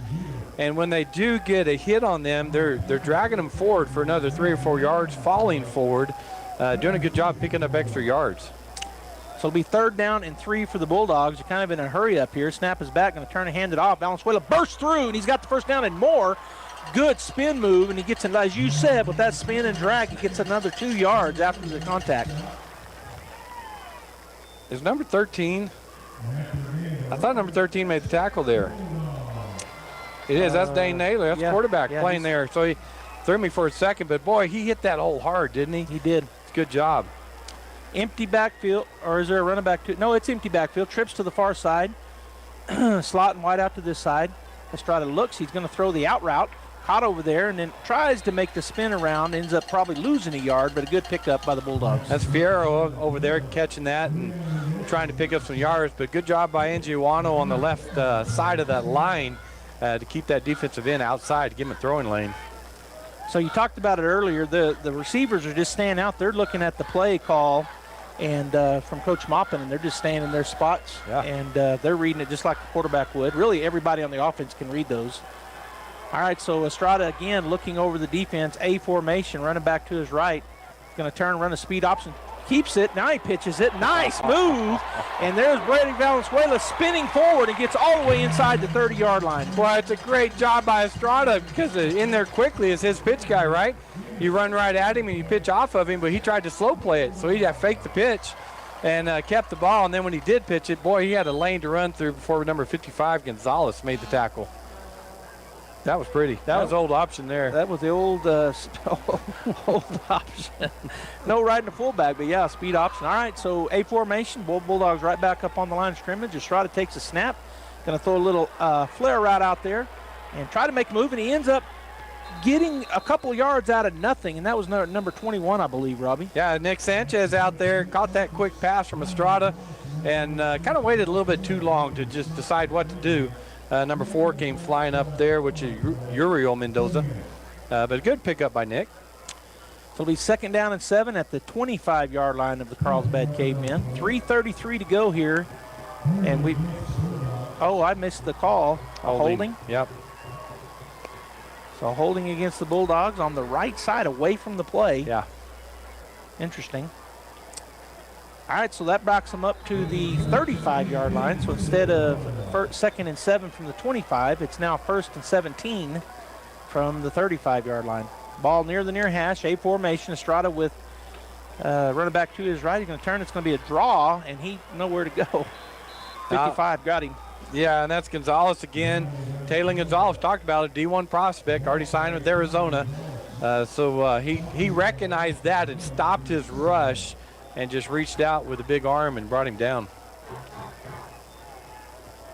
All right, so it'll be 2nd down and 18 now as they lost a yard on the play, the Bulldogs. If he'd have got by him, he had a lot of green pasture in front of him. Yeah. But he just stuck his hand out and grabbed him, and he's big, and he just took him down. Because that was the delay for the Bulldogs. Snap is back. Estrada looking. Throws the out route. It's going to be intercepted. Number 2 picks it up, and so that'll be a 1st and 10 on the turnover at the Carlsbad Cavemen 30-yard line. Yeah, that's Rene Ramos. He did a good job of reading Estrada. Estrada looked at it the whole time, read his eyes, broke in front of the receiver and dove and actually made the interception. So it was a great play by Ramos. And if he had kept his feet on that, that would have probably Yeah. been it. He was talking about us having a touchdown round. He really had a clear path, but he had to dove to catch it, and so good job there by the defense. Turnover number 1 in the ball game, and it goes against the Bulldogs on the interception. So 1st and 10 for Carlsbad at their own 30-yard line. Ball in the near hash. They've never started. They finally did start the play clock. 2:38 to go here in the first half. Carlsbad in the huddle. Looks like we're going to have both bands tonight as I see Carlsbad's flag line down there warming up. All right, here's that real tight formation. Snap is back, fakes the handoff, does Naylor. He's going to look for the backside pass, not there. Now he's running around scrambling. He's going to roll away from one Bulldog, throws it deep. Going to be intercepted by the Bulldogs. Turnover right back. No flags on the field. Bulldogs get it back at the 45-yard line. So that's Finley Rascon with the interception, but it was created by the linebackers and the defensive line of the Bulldogs as Molina was going after him, and then Jarrett was going after him, and Calderon was back there, and he just, Naylor threw that up, and a great job of going up, getting it at his highest point is Finley Rascon. So 2 back-to-back turnovers. Yeah, we didn't have any until right here at the end of the first half. Bulldogs turned it over on a pick, and then Carlsbad returns the favor on the very next play. And so Bulldog football at the 45-yard line, their own 45-yard line. A formation, and actually no, we got trips there here to the wide side. Peyton Dean's back in at quarterback. Snap is back. That's a run all the way. He's got room to run. He's going to pick up about 7 yards up the middle. Yeah, that's just getting your guys out of the way and giving it to your big quarterback and letting him run the ball up the middle. So great job by Deans. Good job by the offensive line. Pick up a 7. 2nd down and 3 as they hustle back to the ball we're down to 2:09 and counting. Again, empty backfield. Deans trips to the near side. Snap is back, going to turn. He's going to throw it out here. Caught. Bulldogs rolling down the 40. Oh, no. We got a penalty in the back. It's going to be negated as he goes in on the right side for a touchdown. But, boy, I'm not going to say anything. Yeah, flare pass out here to Greathouse. Hit him in stride, and Greathouse turned on the Jets and split some defenders. And they're going to say one of the blocks was illegal, but Greathouse down the right sideline for the touchdown is going to be called back. But it's a great play by the Bulldogs. All right, so either a clip or an illegal block. We'll see what they call it. Coach Maupin didn't agree with it. I didn't either. I saw it, and I didn't think it was but I'm not the official either. So yeah. It is what it is. The call was made, and so that'll back them up. It'll remain 2nd down. That's a 10-yard penalty. Boy, you saw Greathouse's speed there. He's got a lot of speed. He does. He's very fast. All right, so back. The illegal block in the back to the 42-yard line for the Bulldogs on their own 42. They had intercepted it at the 45, so it'll be 2nd down and 13 from their own 42-yard line. A formation, wide side of the field, the far side. In the backfield is Peyton Deans, and LaRock going to throw it over the top. He's got Peyton Deans. He dropped the ball. Had it in his hands, and he just couldn't pull it in before the DB got his hands in there on it. Looked like he was going to catch that and be gone. Boy, he had 2 steps on both defenders. Deans laid it up there just a little bit back. He reached back with his left hand and was not able to bring that ball in. I was watching the line. They brought an outside linebacker on a blitz. Line did a good job. The running back picked up the blitz. Deans had a great pocket in there to throw. So what looked to be a touchdown is not. So it'll be 3rd down and 13. As Deans has LaRock to his right. Snap is back, looking to throw again. He's got a man on the open. He throws it. Well, so miscommunication, I think, on that. And the Bulldogs only had 10 on the field. It's Rodriguez over there from the left wideout position. Just thought he was going to run a go route, like you're saying, miscommunication, and the ball was thrown towards a little more towards the hash mark. And he tried to adjust to it, but it was 5 yards over his head. Or 10. Okay, so it looks like we're going to punt. We have the what has been the punting unit on the field. I mean, we line up like we can run a play here, but we'll see. Deans does back up into the punt formation as the punter. Snap is back. He'll get it away. Nice high punt. And not going to field it. They're going to let it roll, and that's going to be, if they can get to it, which the Bulldogs will, going to be down at the 1 yard line. Oh, that's a amazing punt from the 42-yard line, officially line of scrimmage, down to the 1. Actually, he's marking it on the goal line. Let's see where he sets that down. Right on the goal line, inside the 1 yard line. Great punt there by Peyton Deans. And it took a nice roll. The Carlsbad receiving probably should have went and caught that, but he didn't, so it works out great for the Bulldogs. And that was a save back there deep, which you don't want to kick to.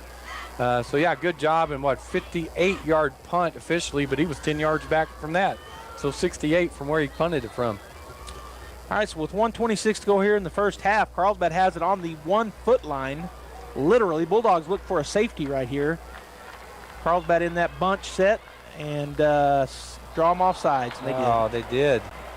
Well, they do that little shift, and cowboy shift, whatever you want to call it. The linemen do. They get set, and then they go into another set position in unison. Our guys kind of tense up at that time, and they got them on the hard call there, hard count. So it'll be 1st down and 5 as the Bulldogs are offsides. So Carlsbad with a little bit of breathing room here. I was looking for that sack. I was thinking, man, we might be, a safety. A safety. I said sack, but I'm safety and a sack. That would have led to safety. Sack would have. Yeah. Yeah. And it still can. They're at the 5. If we can get him in the end zone. 1:24 to go here in the first half. 9-7. Bulldogs lead as the quarterback Naylor takes a look over. And now we're going to have a false start on them, I think. Or they run out of time. Delay a game? Yep. So that's half the distance. Back them up to the 2.5-yard line.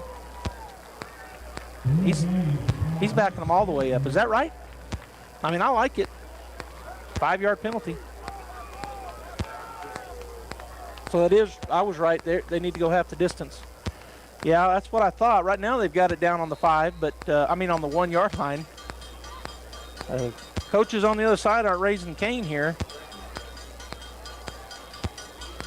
Well, they're leaving it there. It's going to be now they're blowing it. They're going to come up and move it back up to the.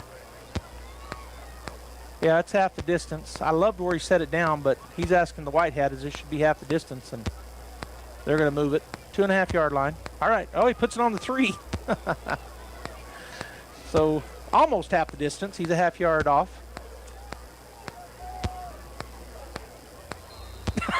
I heard the. All right, so here we go. It's going to be 1st down and about 8. They're going to shift 3 guys over to the right side, the wide side of the field. Naylor trying to draw him again, doesn't. He's going to keep it himself, and he's going to get through the line, still on his feet. Oh, no. He's got speed. Bulldogs going to have to chase him down from behind. He's to the 40, to the 50, and we do cut him off and then drag him down at about the 39-yard line of the Bulldogs. Boy, Naylor just patient, ran through a couple of arm tackles. They got everybody out in front of him as quarterback draw all the way or quarterback run. And then Finley Rascon and Jake Miller down there for the Bulldogs to save that touchdown.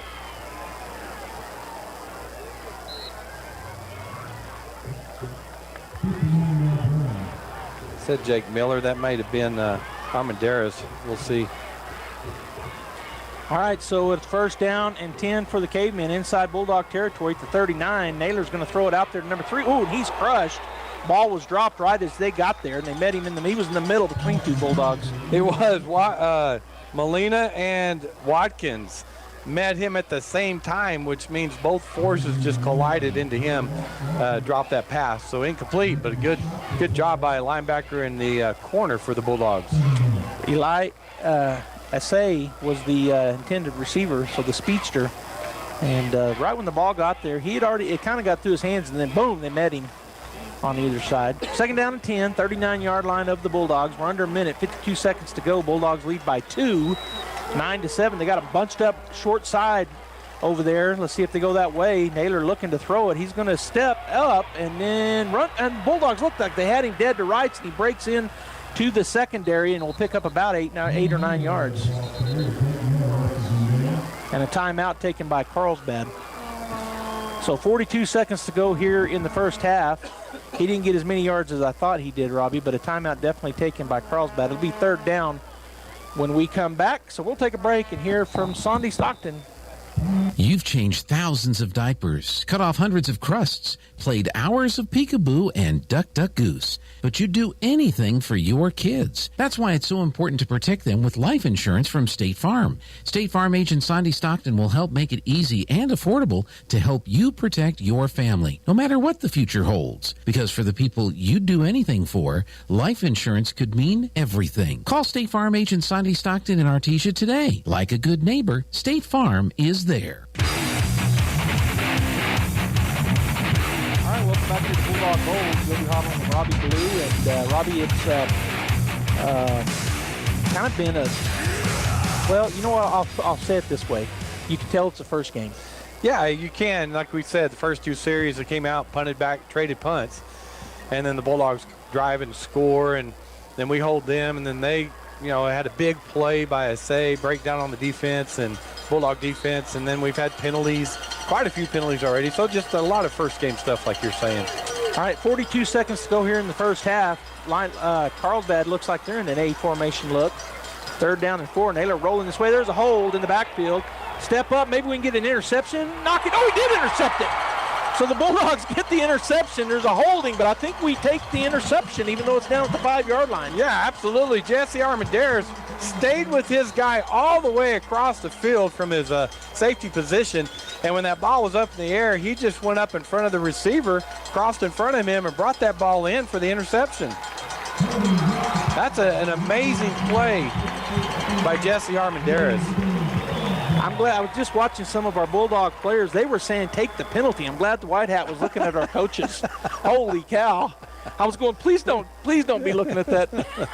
I'm not going to name names. That's saying they thought. Yeah. I don't know what they thought. But, yeah, Bulldog turnover number 2 for the defense. And so 3 turnovers so far. Bulldogs right now winning that battle. But a lot of game left. 34 seconds to go in the half. See if Coach Maupin sits on it or if he's going to try something. It looks like he's got Estrada back in at quarterback. And snap is back. He is looking to throw. Going to throw it out here to number 19, Joy. And he's going to be upended out at about the 7-8 yard line. Good job by Joy to catch that and get what he could as number 8 and number 6 for the Cavemen, which is Molina and Morales. Both together hit him and brought him down. So a timeout taken. We're going to take it 23 seconds to go in the first half. 9-7 Bulldogs. We'll be back. With the price of gas really high, you may be looking for a more economical car or truck. Well, look no further than Artesia Ford Sales. Artesia Ford Sales is known for their selection of Ford certified pre-owned vehicles. And right now, that reputation means Artesia Ford is able to have in stock a great selection of gas-sipping vehicles for you to consider. With certified pre-owned, you can rest assured your purchase is top quality and qualifies for a much lower interest rate than a typical used car. So save money on gas and save money on your monthly payment with a quality certified pre-owned car from Artesia Ford Sales. 23 seconds to go here in the first half. Bulldogs have the ball after that interception back near their own goal line, and they're on the field ready to go offensively. The referees are over in the Carlsbad defensive huddle with them, so I'm not sure what's going on. They should have already been out on the field. 2 referees over there with the coach and the whole defense, but they got it figured out. Now they're coming onto the field. 2nd down and about 7 for the Bulldogs at their own 9-yard line. Estrada in the backfield. He's got fakes the handoff, looking to go deep down. Oh, and he throws it. Oh. So misread there as Greathouse did a kind of a post, and he throws the fade. So incomplete. I was watching Estrada, and when I looked up, Greathouse was breaking across the field because Morales just stayed on the sideline. I thought, oh my gosh, he's wide open, but Morales saw the ball on the sideline. Yeah, he threw the fade all the way. Yeah. And Peyton Greathouse, like you said, he chose a different route. I think probably an option play there, and they just first game and so didn't see the same thing. Trips to the far side, 3rd down and 6. Estrada in the backfield by himself. Ball on the near hash. Snap is back. He looks to run it, and he is going to be gang tackled. That's a loss of about 3. Yeah, it's about the 3rd or 4th time in the row we've spread them out, empty backfield, and just gave it to the quarterback to run. So Carlsbad is ready for it that time. There was nowhere for Estrada to go. And here's a dangerous situation as they call a fast timeout. 10 seconds to go, 4th down and 8, and we're down on our own 7-yard line. They're going to come after this punt right here, and hopefully we get it away. The snaps have not been as crisp as maybe you would like to see. So if we kind of float it back there like we did, it's going to be dangerous. But 10 seconds to go. Bulldogs just need to get a good block up there on the front line. I don't think we're going to run a fake. We could just run the timeout, but then if you don't get the time run out, then they get the ball wherever they tackle you at if you don't pick up the first down. So I don't think there's any doubt we're going to go ahead and punt it right here. We just got to get a quick, good snap and then good block up front, and Deans just needs to get that away quickly. It'll be number 4 deep for the Cavemen, which is Uriel Mendoza. They got several Mendozas, so Uriel's back there. All right, he's going to be back at about the 45-yard line. That doesn't look like they're going to come after him. Looks like they're going to try to set up a return here. They are going to try to set up a return. Kick is away. It's going to come up on it as Mendoza. He catches it and is immediately tackled. And that's number 85 for the Bulldogs. Yeah, that's Jathan Duran. Boy, you just wonder, right? Anything can happen. He runs up and catches a short kick, and he can, coverage not down there, but Jathan Duran is down there and made a tackle immediately when he caught that ball. So it did take 8 seconds off. 2 seconds to go. They're going to get one play here, barring a penalty. Can't end the half on a defensive penalty. So barring that, Bulldogs just need to get a stop, and then we'll go in at the half here at Bulldog Bowl. 9-7 Bulldogs, and they're calling for a player, and I don't see their quarterback in there. It looks like number 1 is going to be their quarterback. That's Brock Beatty, a sophomore. So it is going to be a new quarterback here, and I don't know if don't know why, but anyway, Brock Beatty back there at quarterback. Snap is back, and a turn, hand it off to number 12. He gets away from one Bulldog, gets away from a second. Now he's going to be tackled, and so that will end the half. Oh, don't be a pile-on penalty. No flags came in. Oh, the penalty did come in. Oh, no. From the backside guy. And if this is defensive. Looks like he's waving it off. I think he waved it off. Okay, no penalty. All right. So at the end of the half at Bulldog Bowl, Artesia 9, Carlsbad 7. We're going to get the halftime show going here. We sure appreciate you joining us here on KSVP Radio and KSVPTV.com. We'll be back. We're going to have the bands coming up. How do you make the most of your land? Shaw does it behind the wheel of a John Deere 1025R compact tractor, as he does everything to make my yard look as beautiful as I possibly can. But the Hubbards use their 1025R because we really are trying to create this homestead. There are millions of ways to make the most of your land. How will you make the most of yours? Nothing runs like a Deere. Stop by Pecos Valley Equipment in Artesia and Roswell, or visit us online at pecosvalleyequipment.com. August is back to school month. It's an exciting time of year, but it's important to keep safety in mind as you send loved ones off to school. Central Valley Electric Cooperative would like to share some safety tips to keep in mind. Slow down and watch for school zones. Put your phone away. Don't get distracted. Stop for buses loading or unloading students. CVE wishes everyone a safe transition back to school. Remember to be safe and be smart this school year.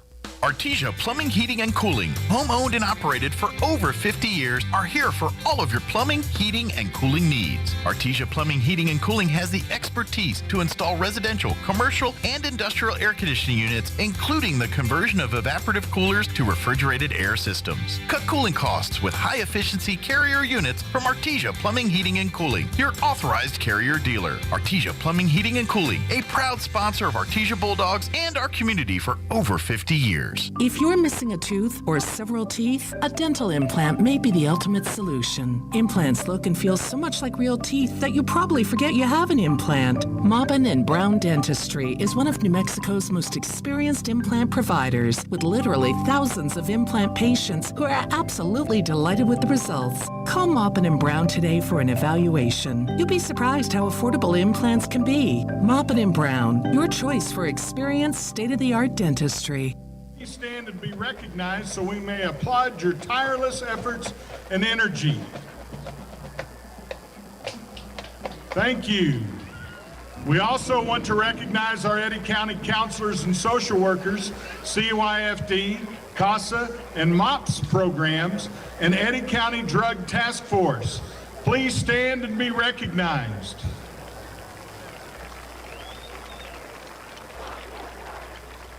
Thank you all for your help and support to our families in Eddy. Everyone join our bands singing Sweet Caroline.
move, Critley.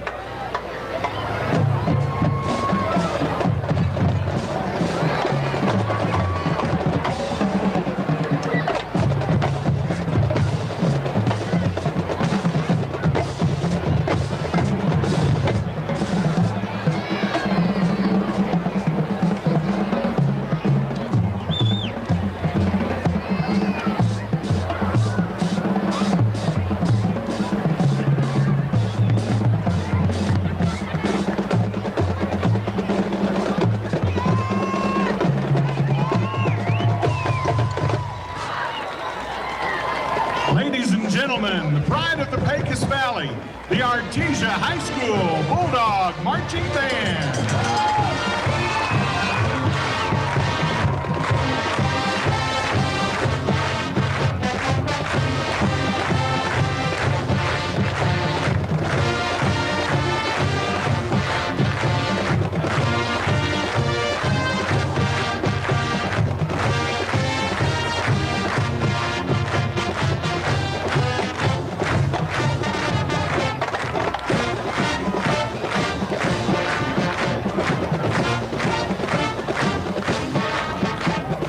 "21. It's not just a number, it's the law. The legal drinking age is 21, not 18. And if you get caught buying or serving alcohol to anyone underage, it's not just their problem, it's yours. Don't wreck your life. Do the right thing. You have too much to lose. Don't try to be cool. Instead, make a stand and do your part to eliminate underage drinking. The legal age is 21, not 18. A friendly reminder from the Eddy County DWI Prevention Program. Through Presbyterian Medical Services, Artesia Family Health Center is your all-in-one provider for medical, dental, and behavioral health services. They have highly skilled professionals ready to treat your medical, dental, and behavioral health issues. Appointments are available via phone calls, video calls, and limited office visits to provide you a safe and easy way to take care of your health. Need a COVID test or vaccine? Artesia Family Health not only offers testing, but the Moderna COVID vaccine too. Call and learn more. 575-746-9848 or visit Artesia Family Health at 1105 Memorial Drive in Artesia. Today, 50 million Americans live with chronic pain, sometimes significant enough to interfere with their daily lives. But there is hope. Dr. Casey Della Barca and the team at Southeastern New Mexico Pain Management Clinic at Artesia General Hospital can help. Dr. Della Barca is an experienced pain management specialist. He works with patients to find personalized treatment plans and combines physical and occupational therapy with advanced procedures to improve quality of life. Visit artesiageneral.com/pain to request an appointment. Welcome to the Tate Branch halftime show, and it's the first time show, and it's the first game of the year. Artesia Bulldogs and the Carlsbad Cavemen, and a new season of Fans of the Week. And this week, it's Ken Clayton. Ken, thanks for doing this with us. Thank you. I appreciate it. Now, a lot of folks know Ken as the bowling coach for Artesia High School, and you were telling me, what, 17, 16 years? 16 years, yes. Wow. How did you get started with bowling? Mr. Mike Phipps come in my office one day and said they're going to have bowling in the state of New Mexico and we need to be involved. And before he left my office, I was the coach. So, and that's great. It's been a great experience for you. You've, I'm sure, worked with a lot of great kids over the years. Oh, tremendous. I mean, to have what we have, and I actually keep a list. I have a list of every kid I've coached for 16 years, and we're at 220 kids and going up. Okay. Any of them bowl a 300? Actually, yes. We had one this year. Justin Weddage bowled a 300 game. Wow. That'd be fantastic. And the bowling team has taken home a few bowling trophies over the years, too. Yes, they've won state champions in 7 different years, so including 5 years in a row. So pretty impressive for those kids. So the state bowling tournament, where does that take place every year? It's in Albuquerque, usually Albuquerque or Rio Rancho. So we travel. We do travel to Rio Rancho or Albuquerque 8 times a year, so we get lots of bus time. Well, that's good. So has Artesia earned a reputation around the state in bowling? Yes, we have a very good reputation, actually. We compete the right way, and we're well respected, and that's the only way we'll do it. That's great. Now, you're not originally from Artesia. You're from Pennsylvania? Yep, I am a Pittsburgh boy, so transplanted to be a Bulldog. So when Landry went to the Steelers, did you have anything to do with that? No, but it was pretty cool. It was pretty cool. So what brought you to New Mexico? I tell my wife I drove till it quit snowing, and it wasn't not that true. I mean, that was pretty close. I had never been to New Mexico till the day I moved here, and just kind of crazy enough to make it work. Okay. And you're in the banking business here in Artesia. Tell everybody what you do. For those that don't know, welcome to the Tate Branch Halftime Show, and it's the first game of the year, the Artesia Bulldogs and the Carlsbad Cavemen, and a new season of Fans of the Week. And this week, it's Ken Clayton. Ken, thanks for doing this with us. Thank you. I appreciate it. Now, a lot of folks know Ken as the bowling coach for Artesia High School, and you were telling me. It's been really good. That's great. So, do you go to other sports? You go to football games, basketball games, things like that? Oh, yes. I've had 4 Bulldogs. So we've had everybody go through the Artesia program and played every sport. And Rhonda and I, even though we don't have kids in there now, we still go to everything. And fortunately, I get involved with the high school, and I get to speak to the kids a lot through sports and through business and through just personal life in general. And I'll be speaking to the football team tomorrow at their meal before the game, and that's a blessing for me. So it really works. So are there any special memories that you have, either games maybe your kids were in or games that you've seen or bowling events that you've coached? Do you have any special memories through the past years? Just that one of the things as far as talking to the kids and getting to talk to them is getting to speak to them. The football team, the year that I think it was Aztec and Goddard were both undefeated, and I'd spoken to them earlier in the year and came to speak to them before the playoff game, and you really only speak once a year. And I came back and said, I know they're undefeated, but we can still beat them, and we did. And so Mr. Miller had me come back and speak again, and we all said we weren't superstitious, but we weren't changing anything, and they were both undefeated, and we beat them both in one state. So That was pretty cool. That's a great experience. Well, for being our guest on the program, Perry has got a couple of nice gifts for you.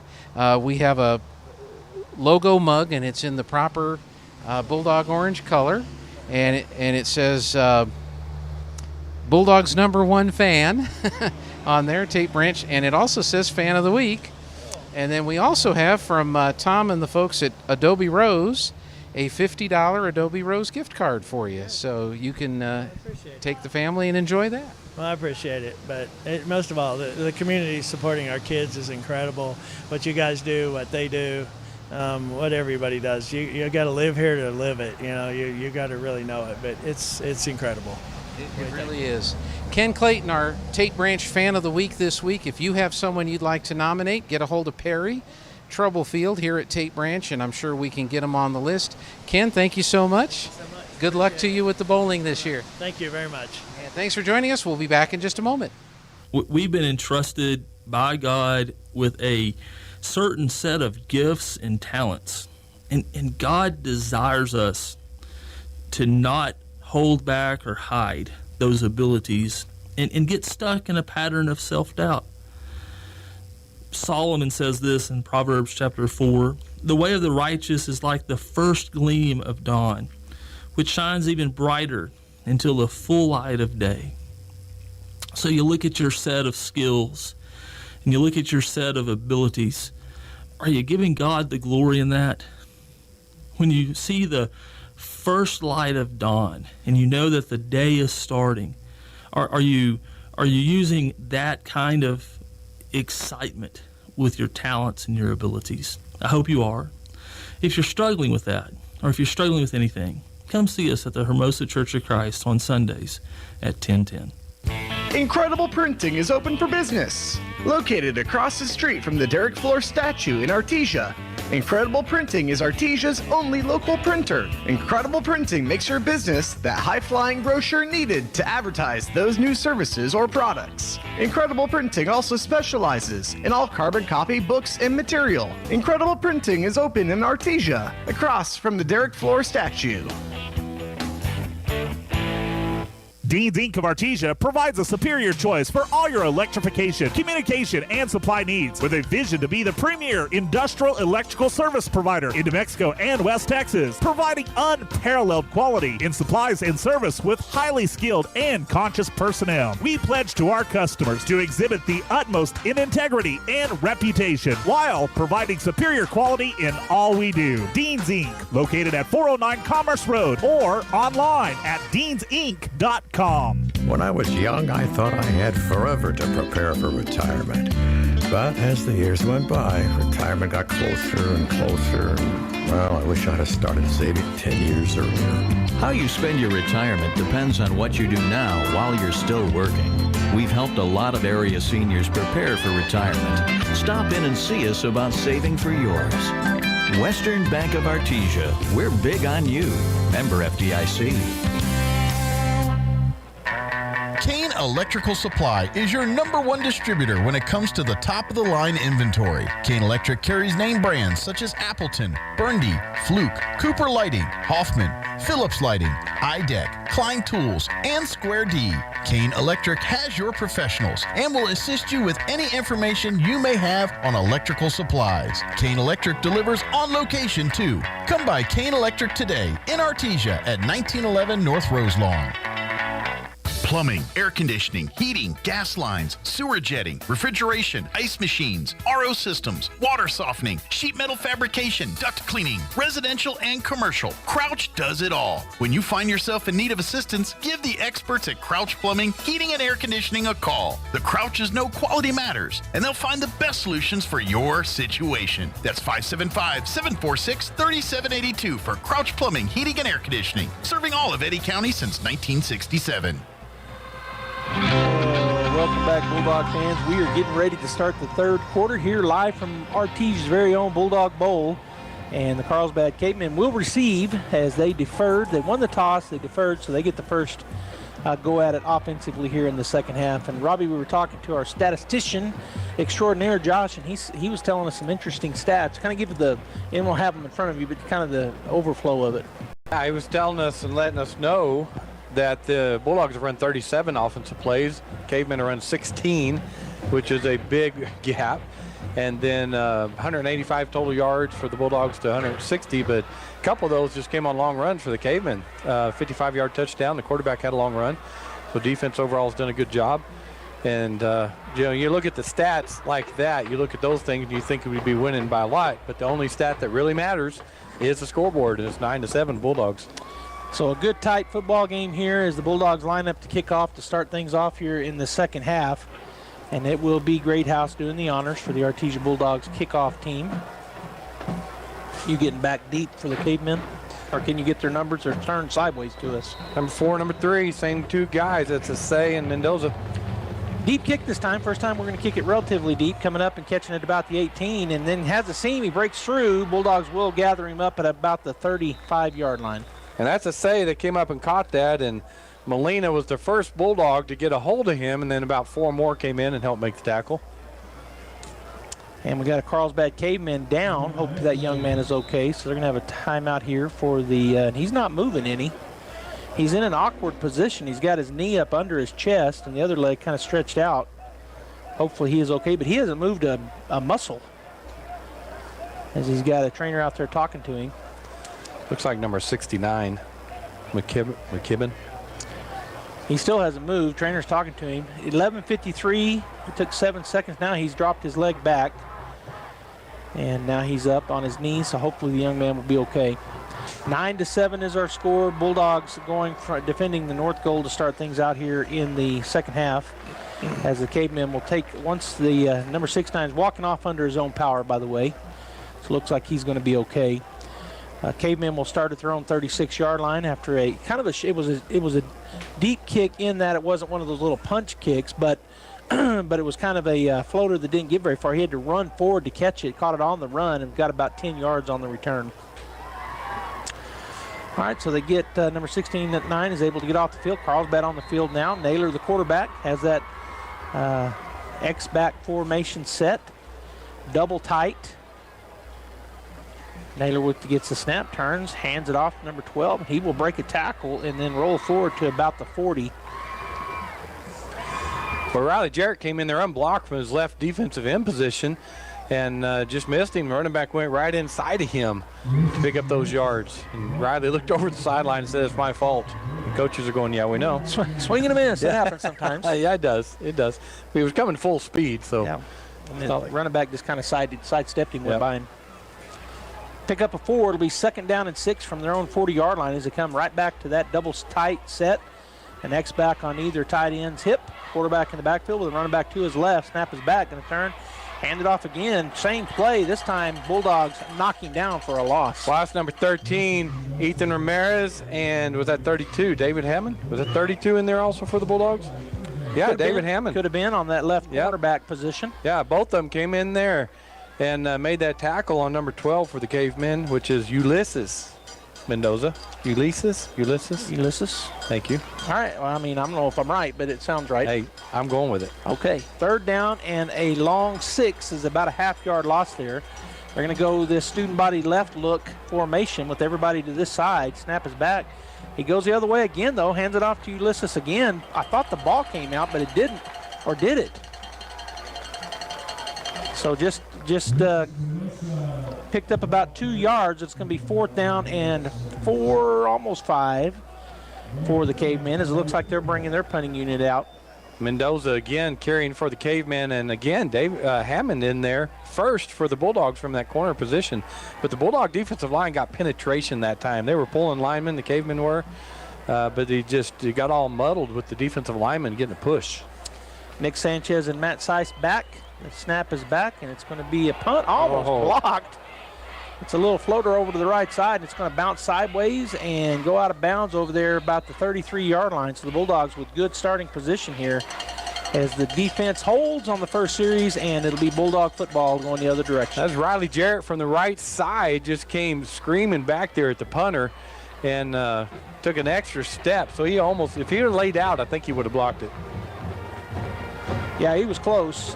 One thing I was going to ask you earlier, Robbie, and is it just me or is the down marker lit up? It's lit up, no doubt about it. It's a digital sign. It's a digital sign. I meant to talk about that early in the game, then I forgot. All right, so 1st down for the Bulldogs. Wide open backfield. He's back there by himself as Peyton Dean's going to turn. He's going to throw that little flare, and there's number 80, Greathouse, and he's going to burst through, break 2 tackles, 3 tackles, down the sideline. He's going to go to the 40, to the 35, to the 30, knocked out of bounds finally. Peyton Greathouse with a great run. So they emptied the backfield. We've been running the quarterback draw out of that or just quarterback run, and this time they'd get it to Greathouse. Boy, that weight room. You can tell the weight room difference in a year in Greathouse as he just kept those legs going, and 3 different Cavemen tried to tackle him, and he ran right through him. Coach Maupin was out on the field saying, hurry up offense. Carlsbad's not ready. There's a snap, and here he goes up the middle.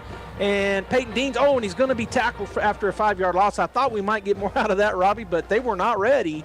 And we pick up another quick, actually we pick up 6. It'll be, 5. It'll be 2nd down and 5 for the Bulldogs. Well, Maupin likes, after those big plays, he likes to get on that line in a hurry. 9:15 and counting to go here in the 3rd quarter. Bulldogs on the drive, their first series here in the 2nd half. Greathouse with Valenzuela to his right. He's going to drop back and throw the screen over the top. There's Valenzuela. He's going to try to make a man miss. Good tackle there by number 82. Well, I watched that middle blitz coming up the middle, and the running back, I'm watching close, the running back ran right by the blitzer, and I'm thinking, what are you doing? But he was setting up the screen. I thought number 62 had his belt was lit up, but maybe it's the lights off the. That's freaking me out. Yeah, it's on his back pad. It's just a reflection. All right, so the Bulldogs in a looking formation. Going to hand it. Oh, he keeps it. He fumbled it. Looks like Carlsbad got it. Yeah, First down, Carlsbad. Looks like number 44, Saul Ruiz, fell on that ball.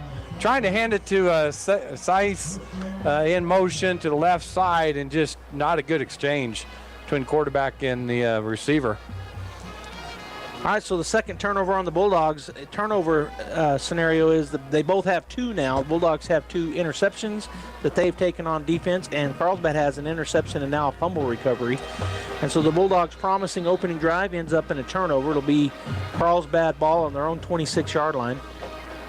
as their offense back in the huddle on the field. Ball's going to be near the near hash here for the Bulldogs. For the Cavemen. Is near us here in the press box. Carlsbad defending the south coast, so going north. Snap is back in the turn, hand it off. Got some room around the right side. Bulldogs play it pretty good, and they'll push him out of bounds, but he's going to pick up about 4 yards. That's to say, he just kind of was looking in the middle, looking for that cut back, looking for that lane, nothing there. So he decided to go outside, and Finley Rascon able to push him out of bounds. So it is a pickup of 4 out to the 30-yard line. It'll be 2nd down and 6, 8:26 to go here in the third quarter. Clock is stopped as he was run out of bounds. So again, a tight formation. They got a little bunch on the wide side and a wide receiver way out there.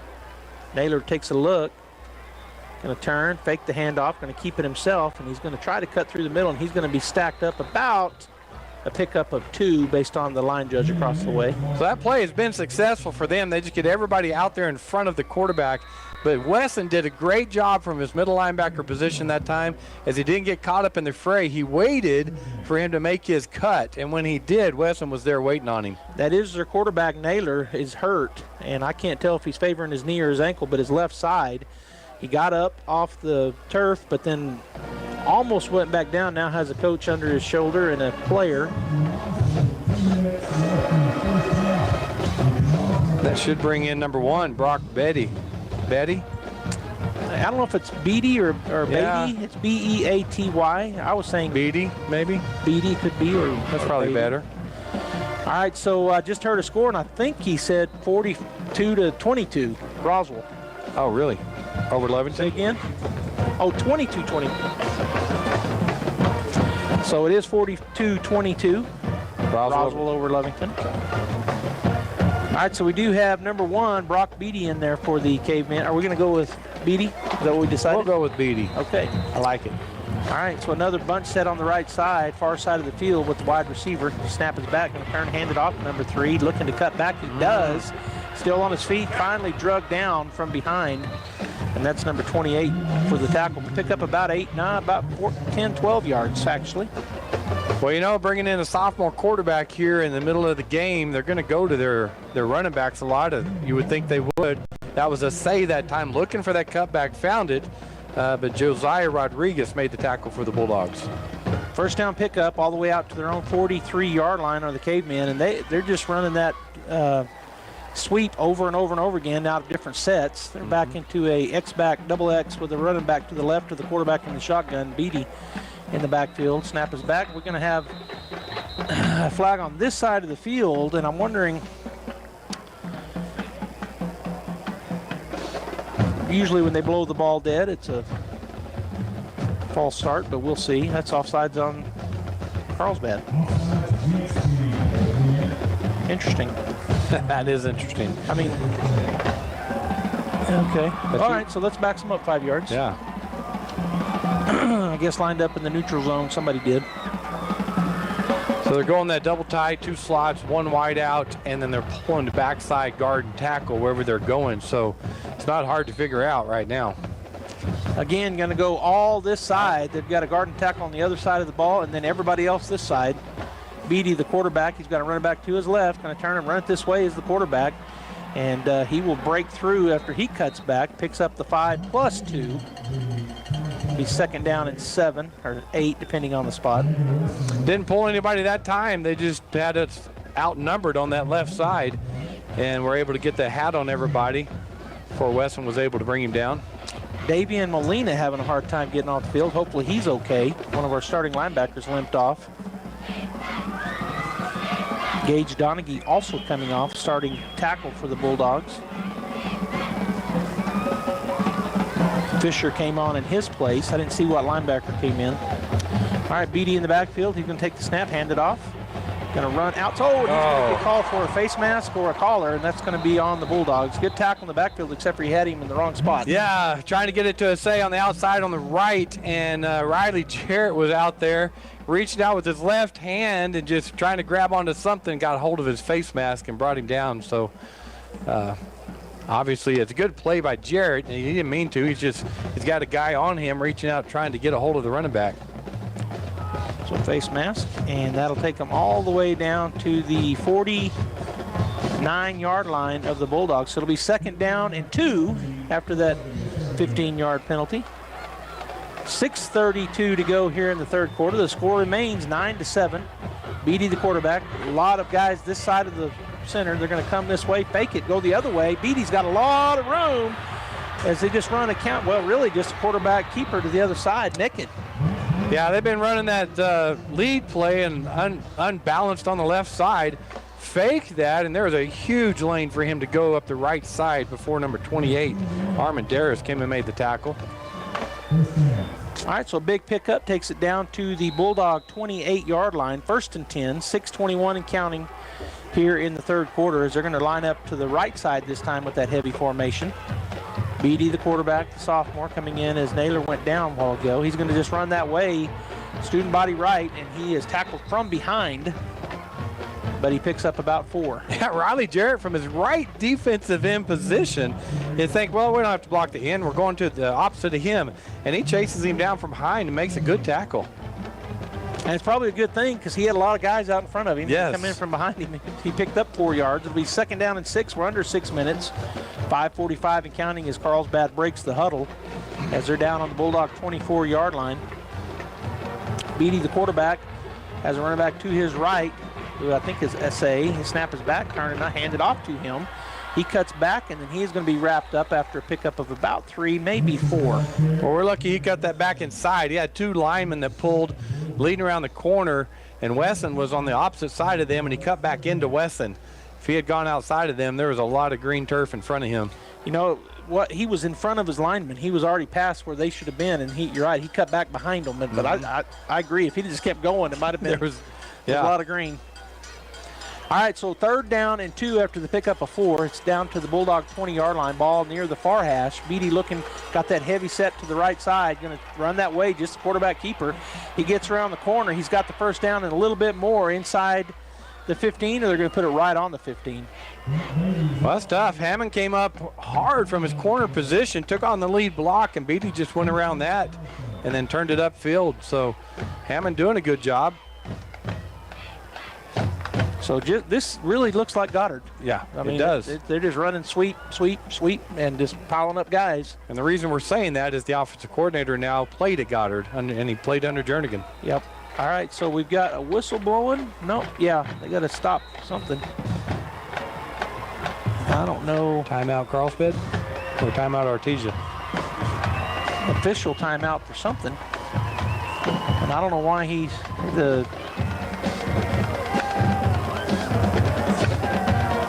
Well, I don't know what happened, but in any case, there was something to do with equipment.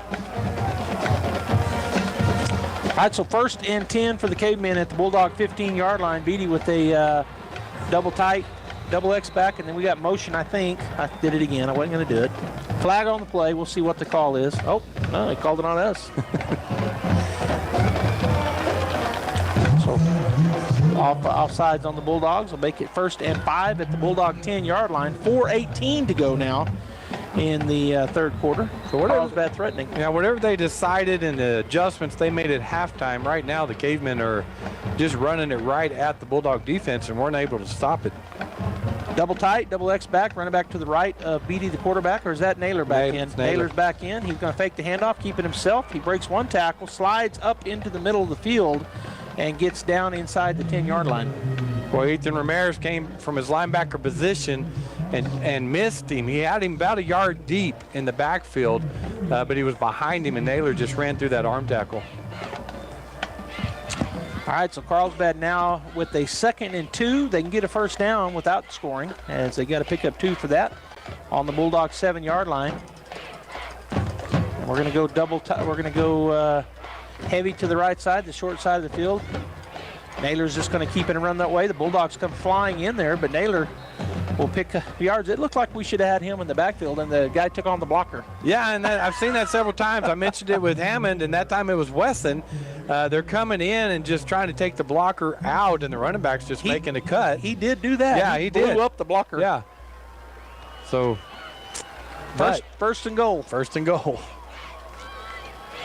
Cavemen down on the Bulldog 3-yard line. 3:09 and counting to go here in the third quarter. as the Bulldog defense looking to tighten up right now. They're going to go heavy set to this side, which is the wide side of the field. Naylor with a running back to his right in Essay. He's going to turn and hand it off to him. Essay cuts back, and he's in for a touchdown. Yeah, again, just that heavy side. They got us outnumbered. They get a hat on everybody, and he finds a crease and just cuts right up through there, untouched into the end zone. Number 59 down is Paxton Huber. He's a junior. Looks like he just was, maybe that's all that happened a while ago, too. They're not going to make him come off the field. Looks like maybe they're just cramping up is what's happening with some of these Carlsbad cavemen. But they take the lead, their first lead of the ballgame, 13-9. PAT attempt coming up next. And the kicker is Dane Naylor, the quarterback. Snap is back, holds it down, kick is up, and the kick is good. So with 2:53 to go here in the third quarter, Carlsbad now leads the Artesia Bulldogs 14-9 at Bulldog Bowl. We're going to take a break. When we come back, kickoff for Carlsbad, KOR for the Bulldogs.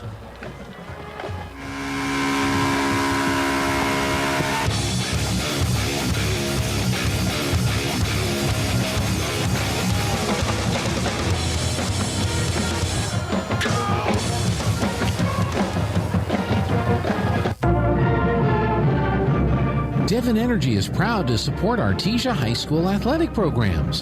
By partnering with Artesia, we're making an investment in the long-term future of our community.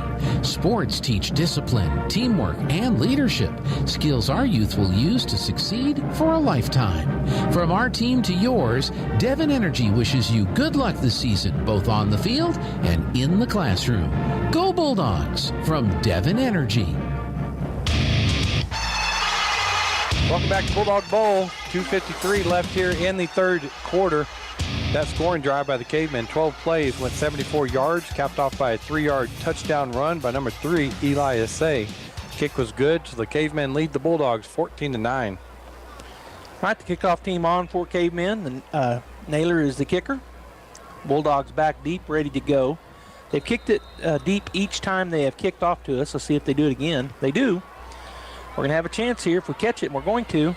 Starburst coming up. They run, hand it off. Nope, they don't hand it off, and he's up the middle on the right side. And, left side over there, number 10. Left side, and we got a penalty back there. It's an illegal block. Still running on his feet, and he's going to get down inside the 25-yard line, but there was a penalty thrown, and it'll come back. Matt Sice, number 10, took the handoff from Estrada in the Starburst and made a great cut over there on the left side, and then just went down the left sideline. I thought he kept it the whole time, but he took a handoff? Yeah. Oh. He handed it to Sice. Okay. Oh, you're saying he didn't give it to Estrada? No, I don't think he did. I thought Sice kept it. But he did. Okay. Yeah. All right, so a penalty on the Bulldogs, and they're calling it illegal block all the way back at the 15-yard lines where the flag was laying. So the Bulldogs, quite a few penalties, but I said this earlier in the game, a lot of times first couple games, teams are working those kind of things out. Not the first game in live action. They had the scrimmage against Oregon Mountain, I guess is what they're called now. But still, first live game action where you're playing for the win. I mean, in a scrimmage, it's a lot different. Yeah. All right, so we're back inside our own 10-yard line at the 6-yard line.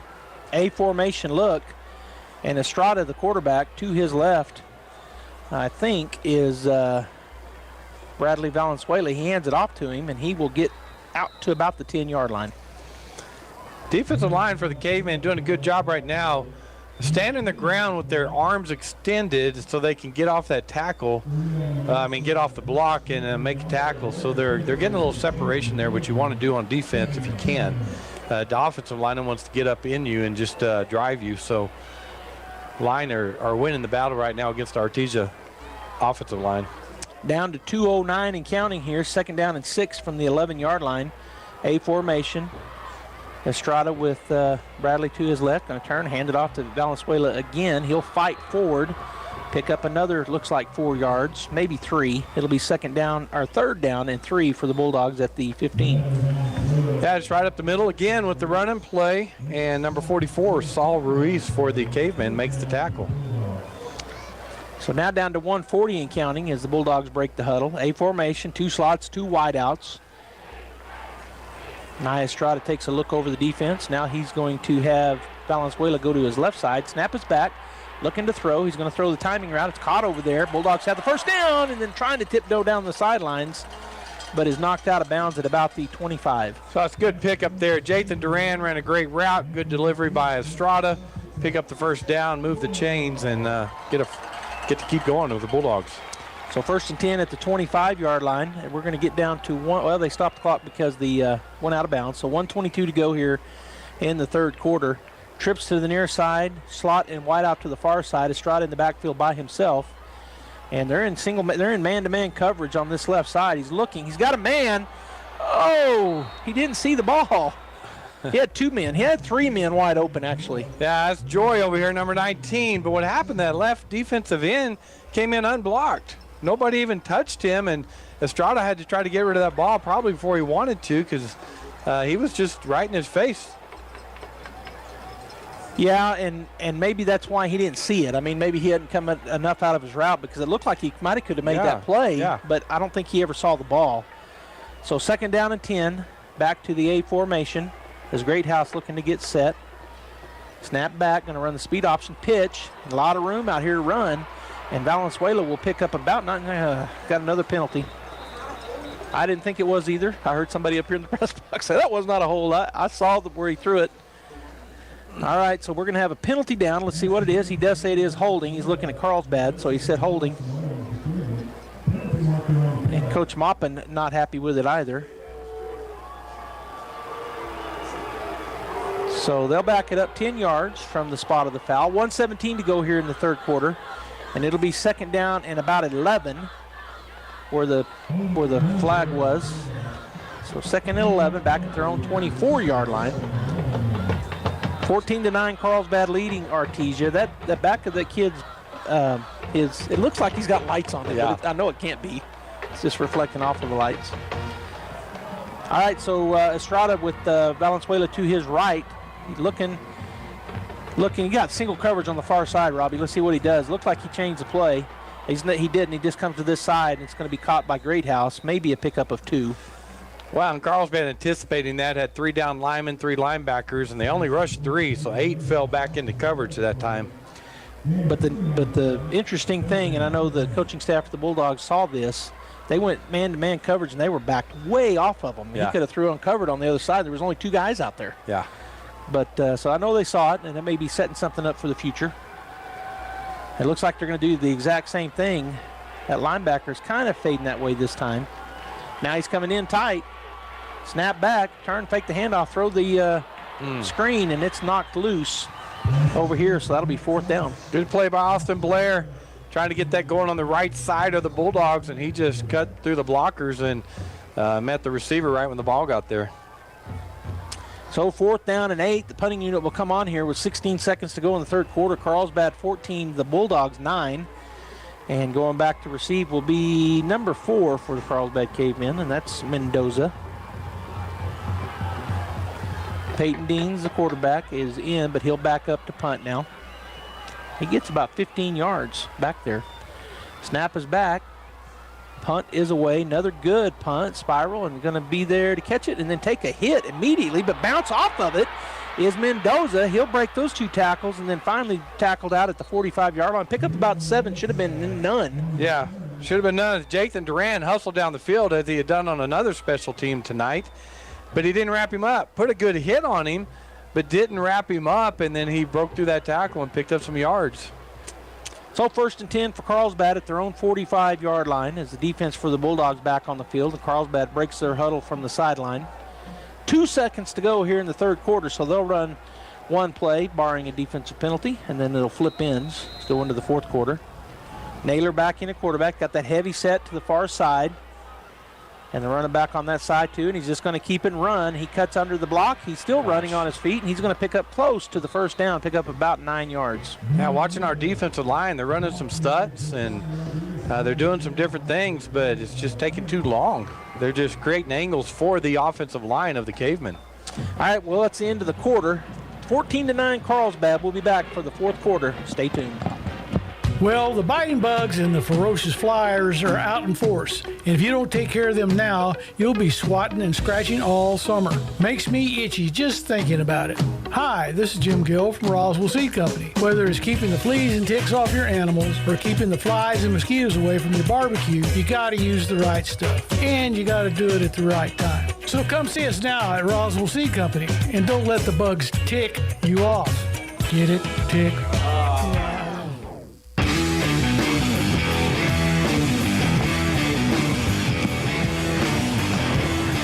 Welcome back here to Bulldog Bowl as the Artesia Bulldog defense getting ready to break their huddle.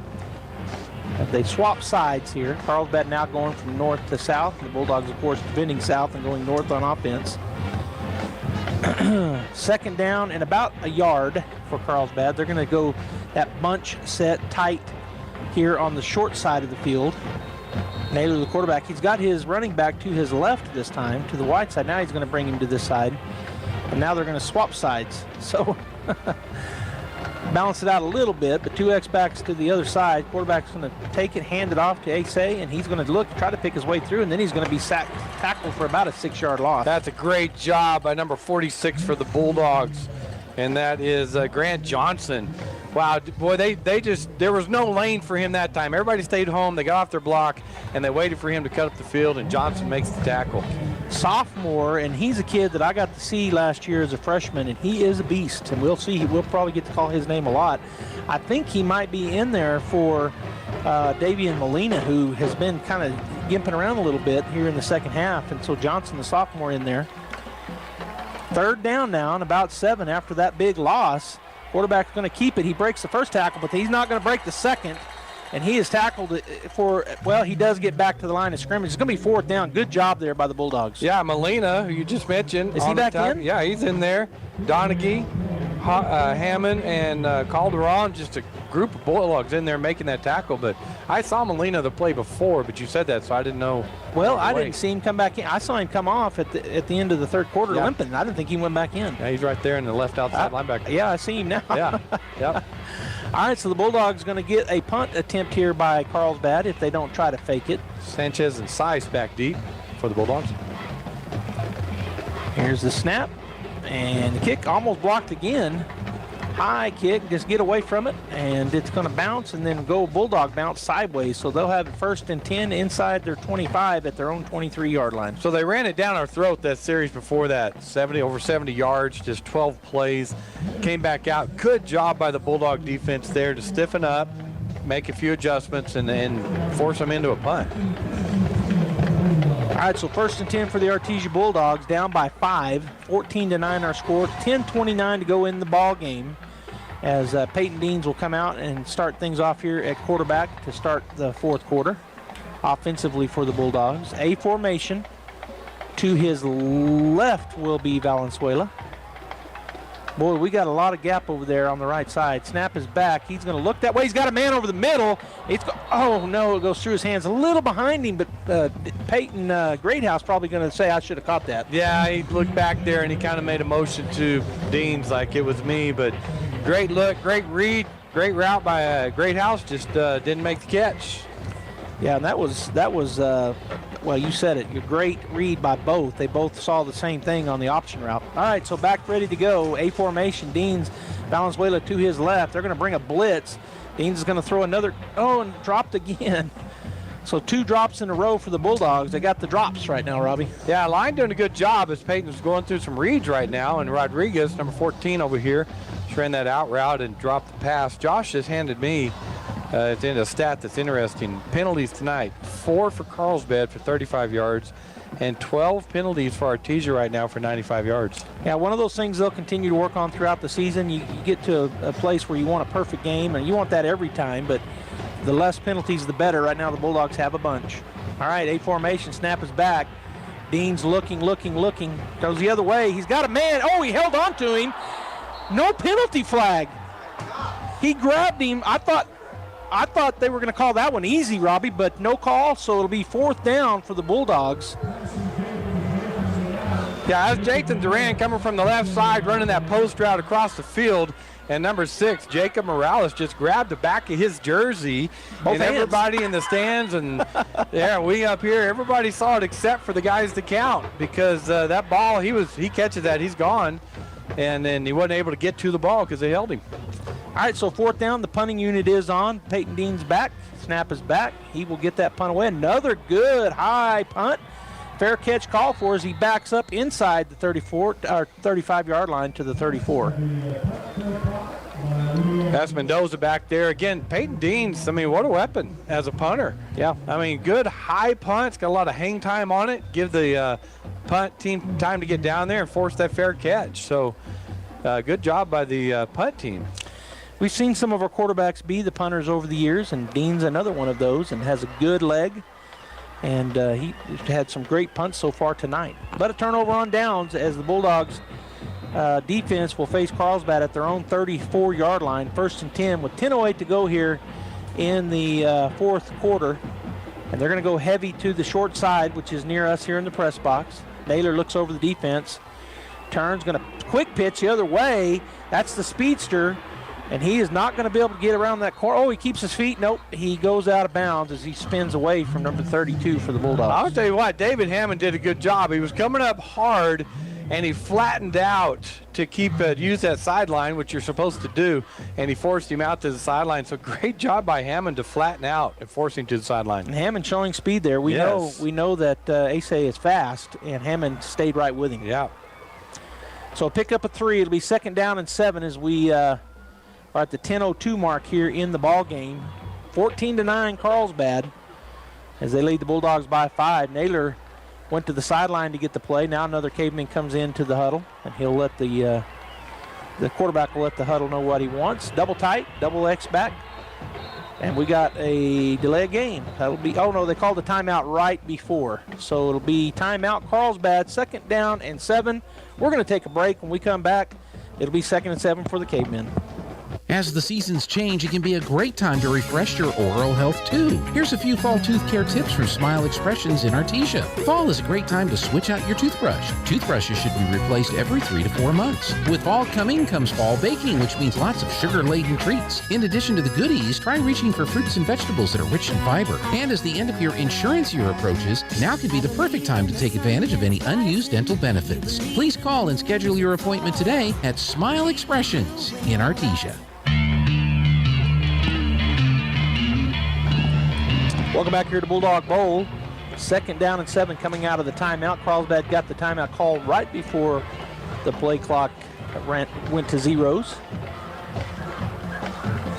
You got the double X back. Naylor in the backfield. He does have a receiver this side. He's going to hand it off and trying to cut back, but he just runs into the teeth of the Bulldog defense, as they say. They did. Armandaris did a good job coming off this left side and taking on the lead blockers, and there was nowhere to go. He had to cut inside, and the pursuit was all there for the Bulldogs. So that's good defense right there.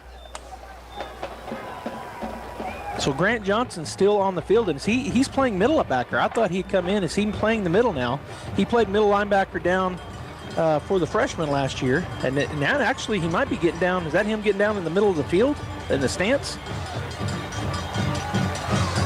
They're going to keep the ball, does Naylor. He breaks through the line. He's going to pick up about 5 yards, a little over 5, and he's got the 1st down. Just quarterback up the middle is 41 for the Bulldogs, slow to get up. That's Gage Donaghy. What number is Johnson? Well, I thought 46, and I thought he was on the field. He's right there. We do have an official timeout. I was trying to see him. He's the younger brother of the middle linebacker, I think, a year ago, Johnson. I don't know if you remember our middle linebacker. Seth Johnson. Yep. Seth, I think, playing, or I think he went to play at Wayland Baptist. I'm not sure if he's playing right now or not, but this is the younger brother. He's a sophomore.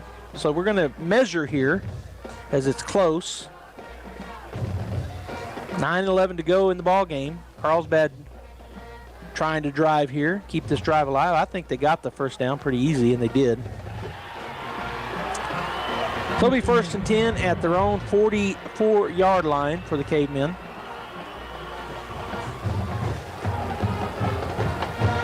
As they all get a little break there and go talk to the sidelines, both teams, while they measured. Got a good contingency of the Carlsbad Cavemen fans over there in the visitor bleachers. Oh, yeah, great fans, great output by the Carlsbad Cavemen, and the Bulldogs showed up in full force as well. Huge crowd here at Bulldog Bowl. Okay, they got that double side, near side. He's going to fake the handoff and go the other way as Naylor. They get him turned in, got him sealed. He's off and running down to the 40 to the 35. He's going to be pushed out of bounds at about the 30, so just a bootleg by the quarterback away from the heavy side this side. Yeah, got us flowing hard in that heavy side. The defense, nobody staying home on the back side. Number 43 for the Bulldogs, Rodriguez, just had to string it out as far as he could. Now Carlsbad going quick. Bulldogs weren't ready, but they do get up there, and now Naylor keeps it again, goes to the left side. He's going to pick up 5 or 6 before he's going to be gang tackled. That was kind of a weird looking play. I thought the refs had blew the whistle. I think some of the players on both sides thought they had. Yeah. But they didn't because the play continued, so it's a pickup of about 5. 2nd down and 5 at the Bulldog 23-yard line. So those long plays are really what killed the Bulldogs so far. They've had about 4 big long runs, and that's been the difference in the ball game, this 5-point spread here. Carlsbad driving again on the far hash. They're going to go double tight with an X-man on either hip of the tight ends. They're just going to hand it off. Asa tries to bounce it outside. Now he cuts it back with his speed. He bursts forward, and he has the first down inside the 15. Actually going to mark it right at the 15. Yeah, they're getting to second layer and sometimes third. That time Hammond and Armendariz making the tackle, which you don't want, you know, them making all the tackles because they're getting 6, 7, 8 yards a pop there. All right, so 1st and 10 at the Bulldog 15-yard line. Bulldogs need to rise up right here and get a good stop. Keep Carlsbad from getting a 2-score lead as they lead 14-9, and we're down to 7:38. They're going to really run this clock, and I don't blame them. Double tight, 2 X-men, 2 X-backs as Asa goes to the left side of the quarterback. Snap is back, he fumbles it, Asa picks it up. And he'll get through the line, stays on his feet, still on his feet, still on his feet. He's going to score, Robbie. And there's a hold, maybe. And then there's going to be a penalty back there. Oh, no. That was not a bright move. This first game, Bulldogs going to be called for a after the fact. So this should be a penalty against Carlsbad. Move them back. And then after the play, personal foul on the Bulldog. Move them back forward. We'll see how it goes, but that's what happened. And the refs do meet up about it and going to talk about it. But Bulldog in the end zone about 8 yards deep slams the runner, and the penalty flag came out right after. There was a penalty right in the middle of the stuff of the action. It could be against the Bulldogs too. It's usually in that spot where there's an offensive holding, but that was a broken play. The ball was fumbled by the quarterback. Asa picks it up and then is able to just to kind of run through and spin and spin and spin and then get into the end zone. They're still talking about it, are the officials. So they're going to work it out, make sure they get the calls. 2 flags on the play, totally separate. They called so they called a sideline violation. Wow, that penalty came in the middle of the play there, and I'm confused. Yeah, and the reason he's confused is usually your side judge will throw the sideline warning because they've gotten in the way of him on the sideline, and the middle referee threw it from the middle of the field. Right where it looked like it was a holding, he threw it right into the pile. Yeah, so that's very, very unusual. Okay, so it was, so 1st and 2 for the Cavemen. They're down on the Bulldog 7-yard line. Going under center for the first time is Naylor. Going to turn, hand it gut right up the middle. He's got the first down. He's stacked up by the Bulldogs, but they're going to mark him in down close to the 4-yard line. Yeah, just a dive play to the left side with Ulysses Mendoza, number 12. And as you mentioned, able to pick up the first down. 14-9 if you're just joining us. We're under 7 minutes to go in the ballgame. Cavemen 14, Bulldogs 9. And the Cavemen looking to get another score here and go up by 2 touchdowns as they lead by 5. They break the huddle. Roswell 49, Leventon 22 at halftime. High scoring affair there. All right, they got that double X-men set, X-back set, and the quarterback's just going to keep it go this way. He's going to get in for the touchdown. Yeah, he got met at the goal line by a Bulldog, but he stretched that ball across to break the plane. So the Cavemen again line up and just, I don't think they threw a pass play in the last 2 drives, have they? They're just running the ball right down the Bulldogs' throat, and the defense unable to stop them. They haven't thrown a pass since the first half, I don't believe. Yeah. And why would they? 20-9, 11-point lead for the Cavemen. 6:33 to go here in the ball game. Naylor, who just scored, will line up to kick the PAT. Snap is back, holds it down, kick is up, and the kick is good. 21-9, Carlsbad. We're going to take a break. We'll come back. 6:33 to go in the ball game. The Adobe Rose Restaurant showcases the vibrant cuisine and rich culture of New Mexico with a menu and decor specializing in the unique flavors and themes of the Southwest. Fine dining in the evening provides an intimate and one-of-a-kind experience. Dine in the Adobe Rose's beautiful courtyard with a fire pit centerpiece, bubbling pond, and good music for those perfect New Mexico evenings. Call ahead for reservations, 746-6157, or book online, adoberoserestaurant.com. All right, Bulldog fans, we're back here live at Bulldog Bowl, and the Carlsbad Cavemen have given themselves a little cushion here. They took the ball and went down the field and scored. That was a 10-play drive, went 66 yards, capped off by a 4-yard touchdown run by number 13, Dane Naylor. Kick was good, so again, the Cavemen lead 21-9 with 6:33 left here in the 4th period. All right, I hope that they kick this deep and we get a chance to run the starburst. They have every time they kicked it off so far. One time was a touchback, but all the other times we've run it back, and we could use that spark. We could get a touchdown right here, then get a hold, and then get the winning touchdown. We're down to 6:33 to go in the ball game, and a 21-9 lead for the Cavemen. Naylor waiting for the go-ahead by the white hat. He gets it, and here's the kick. He is going to kick it deep, and it is going to go to the well. Bulldogs just let it bounce right by them. They don't even put their hands out. Maybe they've been taught that. Don't catch it. I don't know. That kind of went between Fierro and Nick Sanchez, but then Fierro looked at Sanchez and tapped his chest, like my fault. So kind of like that fly ball in the outfield, right? You got to call it. All right, it'll be 1st and 10 at the 20-yard line for the Bulldogs on the touchback. They don't run the starburst back. So 6:33 to go still. No time off the clock. That just hit the field and rolled in. Got to be touched by somebody to get the clock going. A formation. Estrada, the quarterback. To his right is Brady Valenzuela. Snap back. He's looking to throw. He throws the stop route. Caught over here by the Bulldogs. Come on. And trying to break the tackle and getting all the way up to the 37-yard line is number 14 for the Bulldogs. Good job by Rodriguez. Just a good route, crisp route, good throw. And then number 18 had a hold of him, which is Martinez, and he drug him about 10 yards. Yeah, I kept thinking, you were saying, come on. I know what you were thinking. You're like, break that tackle, down the sidelines you go. Yep. But he was able to hold on. So a big pickup, 1st down out to their own 38-yard line are the Bulldogs. A formation, Estrada with Valenzuela to his left. In the shotgun, snap is back. He's looking to throw. They bring a blitz. He's going to step through it, and he's going to throw it down the field, and he didn't see it. Another one of those where maybe he had to throw it sooner than he wanted to, but number 15 never saw it.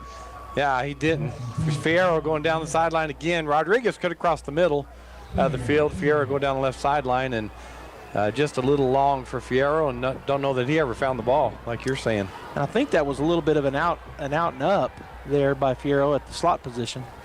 All right, we're under 6 minutes. Snap is back. Estrada again looking to throw. Going to throw a screen. Tosses it over the top. And nobody blocked that guy, but he spins and gets by the first man. And pickup of about 6, maybe 5. Good job by Estrada. Lineman there, so he lays it over the top of them. Valenzuela gets it, heads down the field. And number 5, Vasquez comes up, and he just spun out of his tackle to pick up some more yards. Yeah, Vasquez was unblocked. You want to make sure that guy's blocked. And there's a false start on the Bulldogs. 15, 16 penalties on the Bulldogs. That'll back them up. That does stop the clock. 5:27 to go here in the ball game. It'll be 3rd down and about 9 now for the Artesia Bulldogs. Back to their 39-yard line. And they roll the clock. Clock's back and running. Estrada with Valenzuela to his left, A formation. Snap is back. He's looking, steps up into the pocket, throws the side. Nobody over there. Number 14 catches it down the sideline, and he is slung to the steps out of bounds, but a good pickup over there. Well, great job by Estrada because he had pressure, so he stepped up into the pocket, into the throwing lane, and then just threw a rope over there to Rodriguez. Like you said, it was wide open, so good job. Yeah, there was some mix-up on the Carlsbad defense. He turned, and he was like, nobody's here. He picks up about 10 yards down the sideline. 1st and 10 at the Carlsbad Cavemen 41. A formation, Estrada with Valenzuela to his left. Snap is back. They bring 4. He steps into the pocket, throws it across the middle. Great catch there. And the Bulldogs will get down to about the 21-yard line. That's Fierro coming across the middle. Again, Estrada does the line, first of all, is doing a great job. That offensive line giving him time, but he's stepping up into the pocket. And it's good to see him do that. All right, so back on the line pretty quick. 4:45 to go. 1st and 10 Bulldogs. Snap is back. Estrada going to throw a little seam. Oh, it's blocked, knocked down by big number 9. That's DJ Moore. We've talked about him, the senior, 6'2" senior. Got a hand on it. So we got Hobbs next week. We'll go play there. And right now, the last score I have is Hobbs is winning 46-0 over Clovis with 3:15 left in the third quarter. Everything I've heard about Hobbs this year is that they really think it's their year. Yeah, well, big, fast, strong. 46-0 over Clovis. The freshmen that came when Stevens got there are now seniors. Oh yeah. So he's had this class all the way. All right.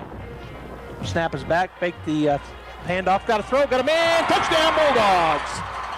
That's a great job. They brought a man in motion across the formation, faked the handoff to him, and Estrada hit number 84, Diego Duran, in the left corner of the end zone for the Bulldog touchdown. That was pretty, Joby. Sure was. 4:36 to go. The Bulldogs get back within 6. They're going to run the swinging gate.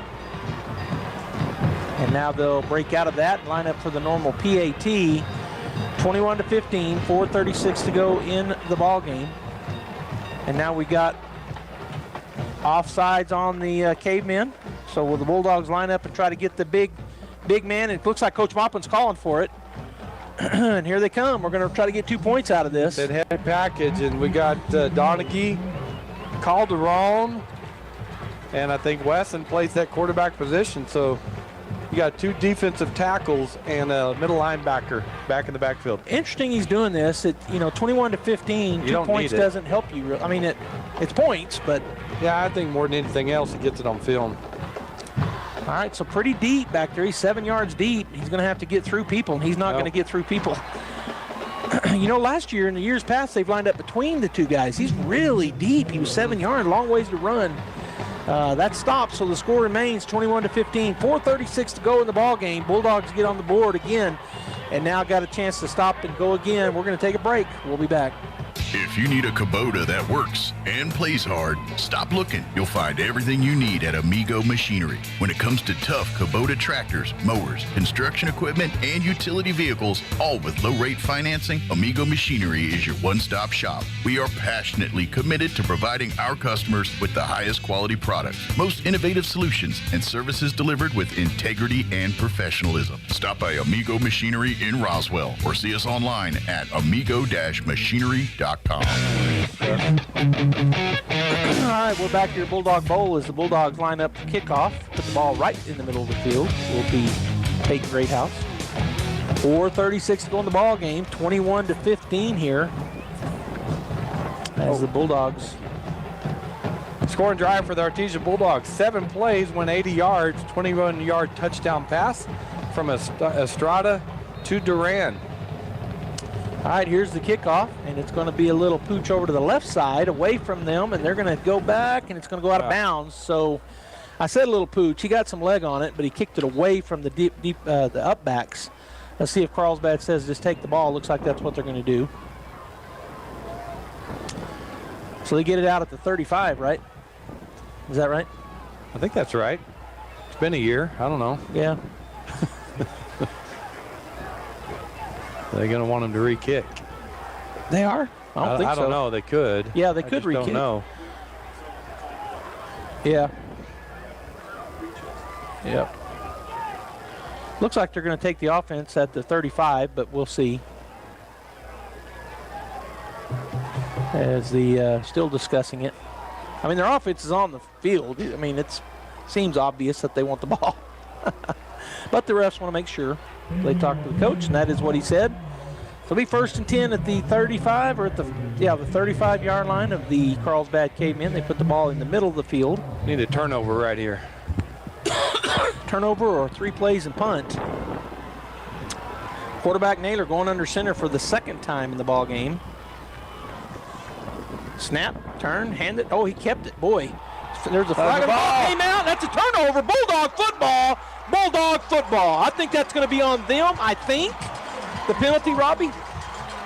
That's David Hammond. That ball came out as Naylor was reaching for more yards. And David Hammond, back in his secondary position from his corner, came up and fell on that ball and got it for the Bulldogs. Holding on the offense, so the Bulldog turnover. Again, they get another turnover. And so with 4:30 to go, boy, Robbie, you called that one. Let's get a turnover. That was the call. So it'll be 1st down for the Bulldogs at the Cavemen 43 with 4:30 to go in the ball game, down by 6, 21-15. So got to have a touchdown to tie it up, and then the PAT would be the lead.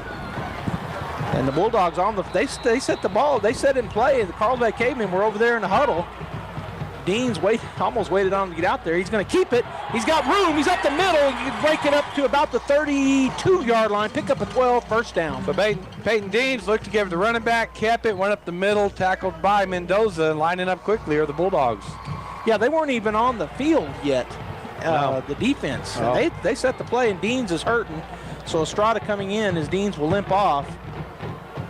And so now they'll go ahead and huddle up as Estrada, the new quarterback. Of course, we've seen him almost, I think, every series, which is interesting to me. So Estrada in with Valenzuela to his right. Snap back. Looking. He's going to throw over the top. He's got a man just a little bit long. Boy, he had a man on the other side wide open. And they'll look back across that way here in a minute, I'm sure. The corner or the linebacker on the other side started cheating quickly this way, and they were in man-to-man coverage on the other side. Number 18 over here covering Rodriguez. He did a good job because he held him up just a bit. Rodriguez tried to just run right by him, and he gave him a little check, and so couldn't catch up with that pass. All right, so Estrada talking to his line, making sure they got the play. And now he's back with Valenzuela to his right, A formation.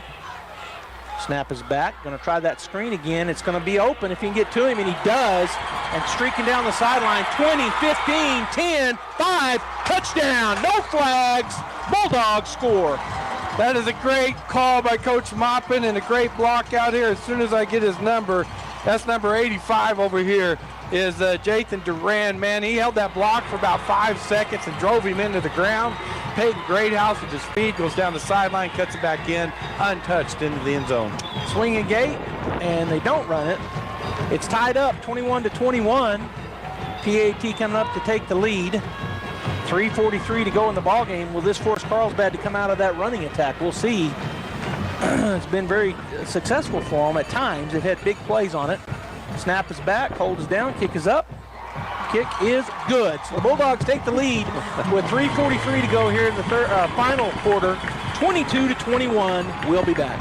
Hello, this is Andrew Davidson, Market President for First National Bank Artesia, inviting you to come and bank with us. We offer a full range of financial products that create possibilities in the lives we touch, and in this community we're proud to serve. Our friendly staff understands the importance of every financial transaction, whether you want to open a checking account or a personal loan or finance your business or commercial property or want to apply for a home loan. We're here to help. First National Bank Artesia, we're big enough to serve, small enough to care, and proud to support the Artesia Bulldogs. Call First National Bank in Artesia, 575-746-4794. Member FDIC and equal housing lender.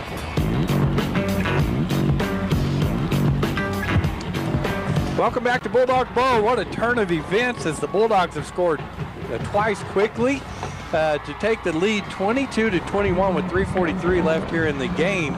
That drive was 3 plays, covered 43 yards, 32-yard pass from Estrada to Greathouse. The kick was good. And again, the Bulldogs up by 1, 22-21, Joby. Awesome. You know, they had to get that either a big stop or a turnover, and on the first play they get that turnover and then able to put that scoring drive together. So the lead now slim, but a lead nonetheless, 22-21 in front of a capacity crowd here at Bulldog Bowl. Peyton Greathouse with the kick. He's going to kick it deep. He can do that every time, I think, Robbie. He's got a leg. He kicks it into the end zone. Wow, that's 5 yards into the end zone. He can kick it. And, these other plays have all been on purpose where he's been putting them. So he kicks it in the end zone. That'll start Carlsbad off at the 20-yard line with 3:43 to go. Now, Carlsbad can score quick. Yep. Even though they run the ball pretty heavy on those sweeps. Those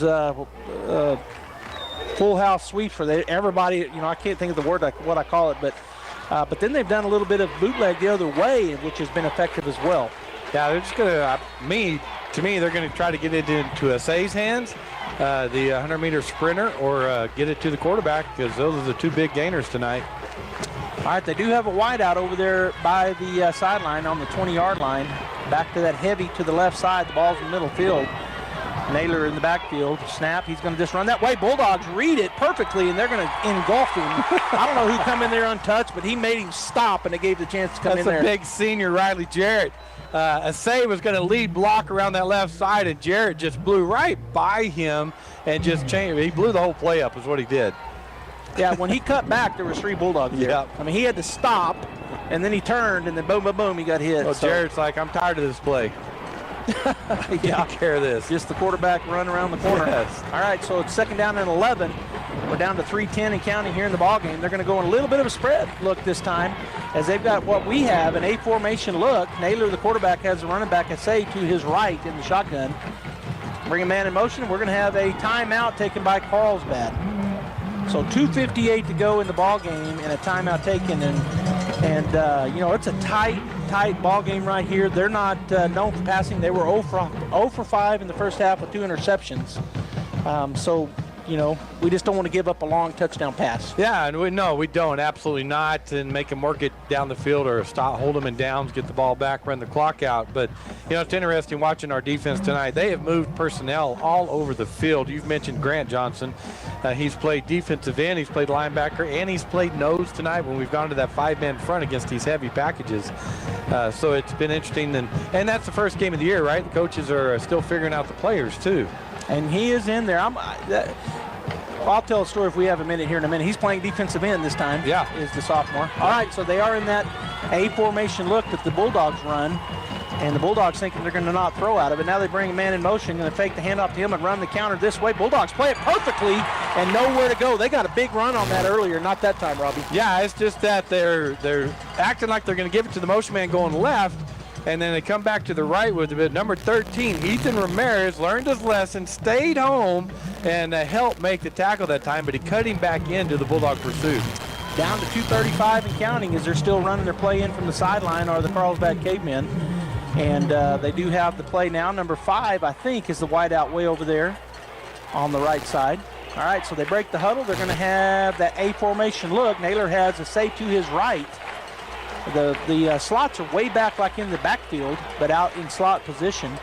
Going to bring him in motion. Snap is back. Naylor looking. He's going to throw it. Oh, he's going to try to do a stop and go. It's going to be it went through the hands. Almost caught over the shoulder by the defensive back for the Bulldogs. I was going to say it was going to be intercepted. Went right through his. That's a great job by Finley Rascon. I mean, he was playing the ball along with the receiver, and the ball was thrown on the outside shoulder, and Finley Rascon was on the outside.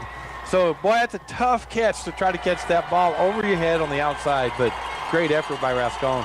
4th down at the 20-yard line for the Cavemen, and it looks like they're bringing in their punting unit. Yeah, let's see. So I wouldn't think they would punt it, but they might. Maybe they'll run a fake. Well, they got 2 minutes. I mean, they're thinking maybe we can stuff them or get an interception of our own. Looks like they're missing some players. They are. They're going to run him on the field late. They're down to 3-2. Now they're going to have to burn a timeout. So Carlsbad does take a timeout with 2:06 to go and 4th down and 10. So the Bulldogs, barring something strange happening, are going to try to pull this win out, Robbie, on a back-and-forth game with the Carlsbad Cavemen. Yeah, and the Cavemen came out, made their adjustments at halftime, and they had 2 good long drives against our defense. And the defense, the last couple times, forced a turnover just a while ago, and then this time stiffened up and looks like forcing a punt or a fake punt. So great job by the defense to really just get physical against that running game. Yeah, and Carlsbad has us outsized. Yeah. So, but you used a great word there, a great term for it, is they've gotten very physical with the offense. And another thing I think that we're seeing is they're staying home better. Yep. As Carlsbad has run, that bootleg has been big for them, where they go fake the heavy side and then run the bootleg, and we stuffed that once. And then that little counter, they had a big run on them. We stuffed that once here in this quarter. All right, so it's 4th down, and they are not in going to punt position now. They've got trips to the far side. So the Bulldogs having to adjust quickly on their defense here. Snap is back. He's going to roll towards that side. He's going to stop and throw. It's going to be caught, and he's got down, the big man, and he's going to push forward to about the 38-yard line. Well, Naylor just rolled to his left, and he had a lot of room out there to keep his eyes down the field. And DJ Moore, the 6'2", 230, running back, wide receiver, do it all for the Cavemen, went down the sideline, picked up first down, but he just went down something. He got hit hard on that on the sideline, and he is down on the field right now. So they've stopped the clock. They're going to try to get him back up. He is standing back up. It might be a cramp, maybe. He's limping, but he wanted to get up quickly, so maybe a cramp. 1:50 to go, first down for the Cavemen after they pick it up on the 4th down as they get up to the 37-yard line, and now the clock is rolling, so 1:45 and counting as Carlsbad is going to go ahead and huddle up. Bulldogs just don't want to get beat deep right here. You don't want to give something up, long that, and I'm thinking that they're all thinking that way, so they'll stay deep, the safeties. Naylor with that A formation look at the Bulldogs, slotting wide out on either side. Snap is back. He goes straight back. He's got a man coming right at him. He steps underneath that. Another Bulldog coming. He gets by him as well. And then he's gang tackled about maybe back to the line of scrimmage. Good job by the Bulldog defense. Yeah, just a hard rush off the ends for the Bulldogs. I don't know if it was Jarrett or Johnson. I couldn't tell. Probably Jarrett.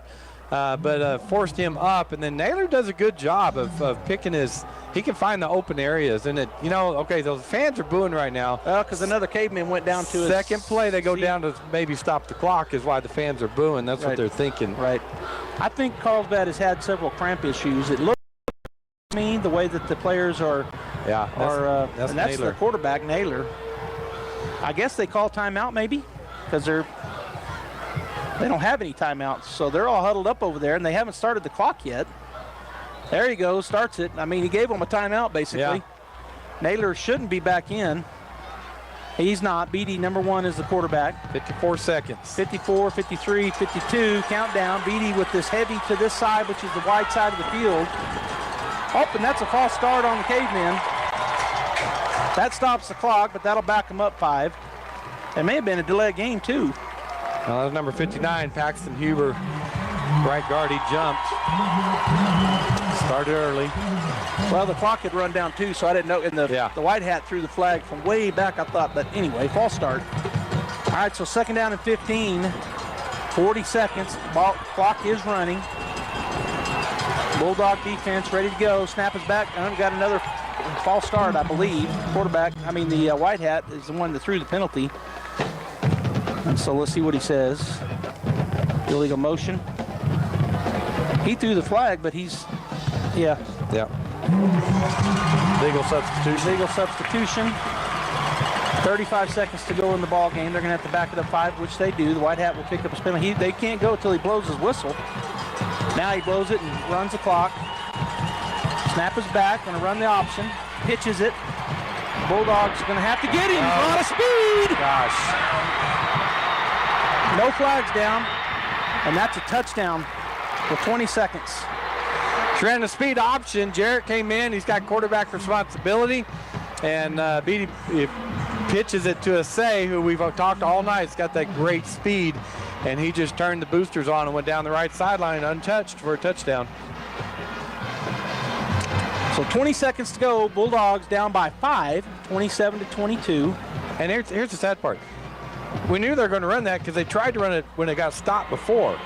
And so you saw it was going to be speed option, so we knew it was coming. All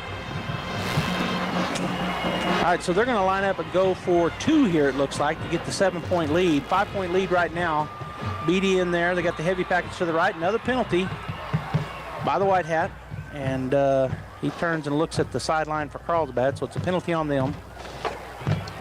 Again, illegal substitution. That'll back them back 5. That one hurt, Joby. Yeah, it looked like we probably had the win. They get the 4th down. Yep. And they were punting, but then they had to call a timeout right before the clock ran down, and they changed their mind. They get a pass play, which they were 0 for. Yeah. They were 0 for, and now they have 1 pass completion, and it was a big one because they got about 12 yards for the first down, and then that run right there just kind of sealed the deal for them. But we got 20 seconds, so you just never count out our offense. Well, and the starburst too. And the start. Well, I don't know if they'll kick. I wouldn't. If I were them, I would not kick it deep and give us that opportunity. All right, so 3, 2, 1. They get the snap back. Beatty's just going to keep it and run. He's still on his feet. He's going to get in for 2. No, he's not. Nope. I thought he was. They finally turn him. So the play is no good. He gets about 8 yards and then turned right at the goal line. Yeah, that was Finley Rascon that came up and finally hit him and got him going backwards. Well, and what he did is he turned him and then flipped him backwards. You know what I mean? He rolled him the other way instead of letting him go forward. If he'd have fell forward, he would have got it, but he didn't. So, all right, so 27-22 kind of deflated the Bulldog fans. They were on their feet at that 4th down play, and then they got that pass for the first down, and then 2 plays later go the distance. And so we're going to have to see. It would be awesome if they kick it to us deep and we get to run the starburst. But if they don't, barring us turning it over, we're going to have 1 or 2 plays to try to get a touchdown out of it. And we definitely have a strike defense. And Robbie, we've been behind their secondary a bunch of times tonight. So it's, and that could happen very easily. It could. All right, so we'll see here as the kickoff return team on the field for the Bulldogs. Kickoff team not on the field yet for Carlsbad. But the score 27-22, 20 seconds to go. Carlsbad leads by 5 here in the Battle of Eddy County. Longest rivalry, I believe, in the state of New Mexico. A good football game tonight. Back and forth, a lot of things to learn for both teams. Yep. Here in the first game of the season, a lot of good stuff, and then several things they're going to work on. But we're still not over with yet. Is that Naylor or is that somebody else kicking off? Now it's number 28. So Naylor went, he went out a while ago with the Hunter Cadell is kicking. So a different kicker here. That might mean something different. They're going to kick it deep. If we come up and catch it, come up and get it, boys. And they're going to run the starburst. No, they're not. Oh, get down the sideline. There he goes. Get down the sideline. Go. Take it to the house. Take it to the house. Oh, my God. Touchdown. That's no Size. flags down. Number 10, Matt Size. He got that. He thought about going to Estrada, but Estrada just went up to block. So he took it down the right sideline, had blocking down there. There's a flag down. Oh, my gosh. There's a flag down.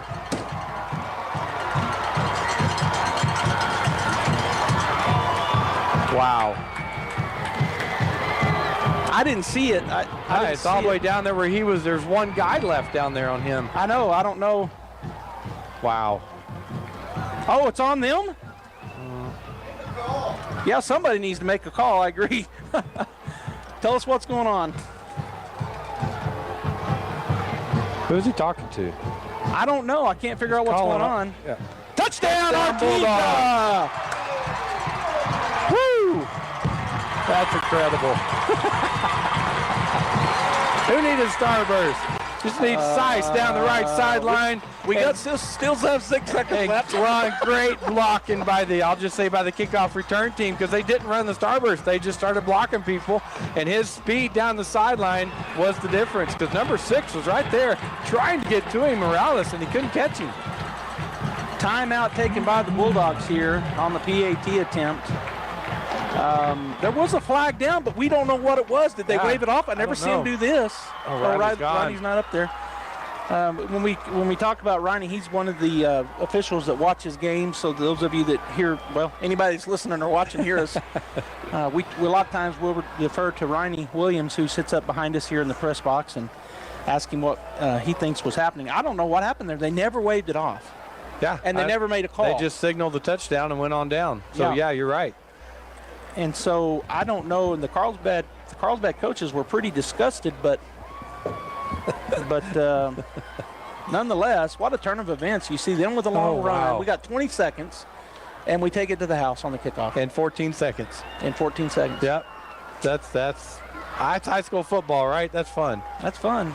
It's heart pounding fun. And I did watch a few people, not many, maybe 50 people. They were kind of leaving. Yeah. And I'm like, you missed that. Yeah. All right, so we're going to heavy set here, try to get up by 3. It's 28-27. I really wished he'd be closer to the line of scrimmage because they know what's coming, obviously. He's in. Oh, a penalty flag down. False start on the Bulldogs. Oh, Wesson took that snap, and this time instead of going to the right, he just looked for a crease up the middle, and he found it and went into the end zone pretty much untouched. But a false start. Yeah. Let's see if Wesson can throw the ball. I don't know why. Well, he's staying in. I mean, he's got Greathouse out there on the right, and he's got Duran over here on the left. You know, and Wesson is a basketball player, so you know he can handle. Yeah, he's an athlete. He's an athlete. Just because he's a linebacker don't mean he can't throw it. Snap is back. He is going to look to jump pass, and it's a touchdown. Riley Jarrett.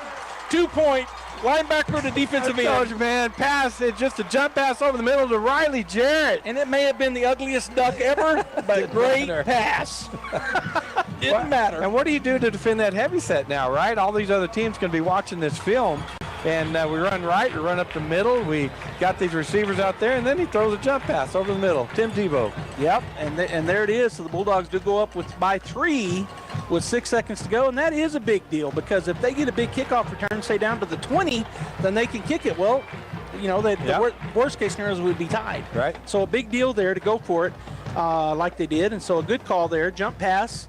And it worked. And Riley Jarrett, the defensive end from the middle linebacker for the Bulldogs. It just every time I say it cracks me up. Diego Wesson with a little jump pass and get the 2-point conversion. And the Bulldogs go up by 3. And here's what's going to happen. You know, those guys have grown up together. They've played together, and they got their positions on defense now.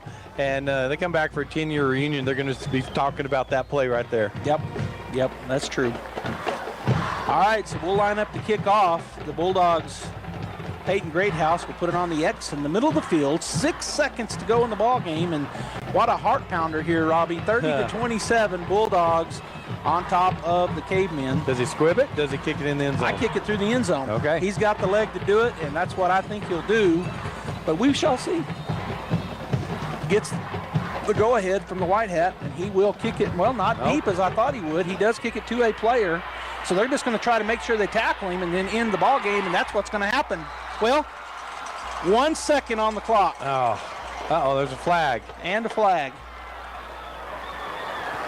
So go ahead. 1 second on the clock and a flag down. I think they were just making sure they got it away from Assay to Mendoza on that right side of the kickoff, left side from the kickoff team. And then the Bulldogs just converged on him, but we'll see what all this irons out to be. All right, so did he make a? I missed it. So personal foul, Carlsbad. Oh, wow. It was on our sideline, so I didn't really see it. I was afraid it was going to be on us, usually on our sideline, but yeah. That backs them back up to their 17-yard line for the Cavemen. 1 second, so you got a helmet. We don't want to see a heart-pounding run the other way. Just got to get a stop right here. Got to get a stop. Just make a tackle, and the ball game is over. Yeah, you got Armendariz back here, along with Finley Rascon, and they're just looking for angles, right, in case they were to break it through the line. Just be smart.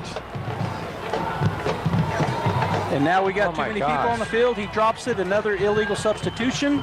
Yeah, one of them ran off the field. Yeah, so the White Hat has not signaled yet. I don't know why he's waiting. He dropped his flag. Yeah. I don't know what he was waiting on, but he waved it off.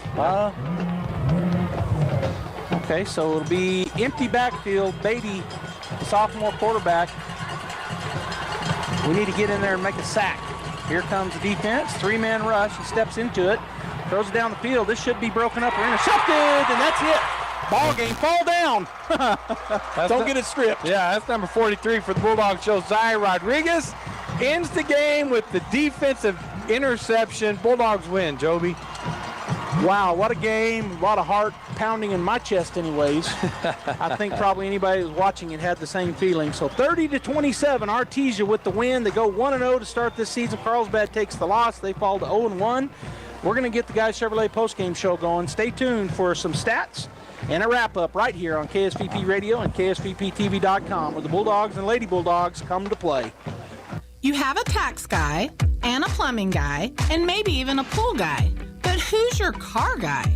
If you can't answer that question, then let us help. At Guy Chevrolet Company in Artesia, we've been serving the automotive needs of the Pecos Valley and beyond for 97 years. And we want to be your car guy. So next time you start to wonder if it's time to trade your car, service your car, or even accessorize your car, then call us, your car guys, at Guy Chevrolet Company on the corner of 1st and Main in Artesia. ENMU Roswell offers high school students the opportunity to get a head start on their college education journey into healthcare. Through the Allied Health Careers Pathway, high school learners can enroll in dual credit courses that introduce them to a wide range of careers that include emergency medical technician, paramedic, nursing, occupational therapy, respiratory therapy, medical assisting, phlebotomy, and nursing assistant. Start your healthcare career path at ENMU Roswell. Contact your high school counselor for more information.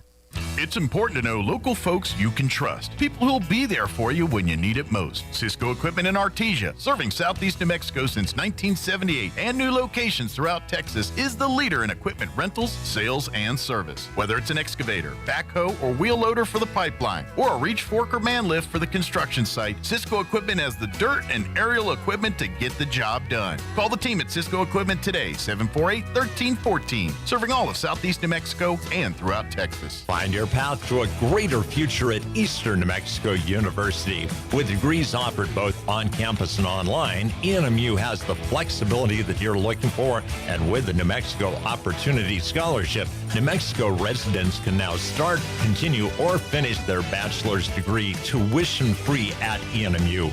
For more information, visit enmu.edu. Eastern New Mexico University. Student success, that's what we're about. All right, Bulldog fans, welcome back here to KSVP Radio and KSVPTV.com. The Artesia Bulldogs get the first win of the season, 30-27 is our final score, and Josh Howard, our statistician, has got all the stats for you. First off, what a game. What a game, Josh, what a game. That was awesome. So Carlsbad, total offense 385 yards tonight on 49 plays, 7.9 yards per play average. Artesia 383 yards, 60 plays, with a 6.4 yards per play average. Carlsbad had 17 yards passing. That was on one pass. They were 1 for 8, so 17 yards per pass. Artesia had 300 yards passing. They were 24 for 39 for 12.5 yards per pass. 3 touchdowns, 1 interception passing the ball tonight. Rushing, Carlsbad had 368 yards rushing, 41 rushing attempts, 9 yards per rush. Artesia only had 83 yards rushing. Tonight, 21 attempts for 4 yards per rush. Artesia had 300 yards receiving, 24 completions for a 12.5 yards per catch. Again, Carlsbad only had 1 reception this evening for 17 yards per catch. Artesia had 15 penalties for 120 yards. Carlsbad ended up with 9 penalties for 70 yards. Carlsbad had 4 turnovers. Artesia had 2. Carlsbad had 3 interceptions to Artesia's 1 interception. Some player stats tonight. The quarterback for Carlsbad tonight, number 13, Dane Naylor, was 1 for 7, 17 yards and 2 interceptions. He also had a fumble lost. Artesia passing number 39, Nye Estrada, was 17 for 25 for 219 yards, 3 touchdowns and 1 interception. Peyton Deans was 7 for 14 for 81 yards, no touchdowns, no interceptions. Rushing for Carlsbad, their leading rusher was number 3, Eli Assay, 11 attempts for 159 yards, 14.5 yard average with 3 touchdowns. He had a great game tonight.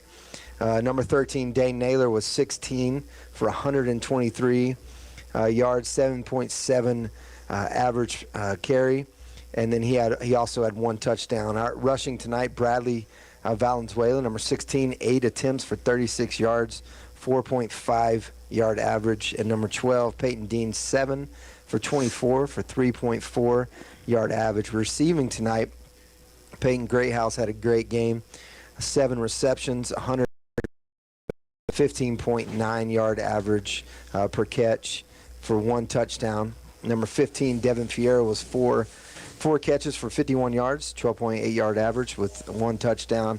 And then the big touchdown, number 84, Juan Diego Duran, 1 for 21 with 1 touchdown tonight. Receiving for Carlsbad was pretty easy. 1 catch by number 9, DJ Moore, for 17 yards. We had some really good game tackles by our defense. Diego was the leading tackler tonight. He had 6 tackles, 5 solo, 1 assist. And Jesse Armendariz had a great game as well. 6 tackles, 3 solos, 5 assists, and a couple of pass breakups. So that is the stats for tonight. It was a great game. It was a good win to start off the season. Yes, it was, Josh. Thanks for those stats. And Bulldog fans, we want to thank you for tuning in here on KSVP Radio and KSVPTV.com. Next up for the Artesia Bulldogs, the Hobbs Eagles, who got a big win tonight against their big rival, kind of like Artesia and Carlsbad, Clovis. So they get a big win. And so we travel to Hobbs next week, and we want to encourage everybody that can hear my voice right now to go to Hobbs and support these young men in orange. They're 1-0 now on the season.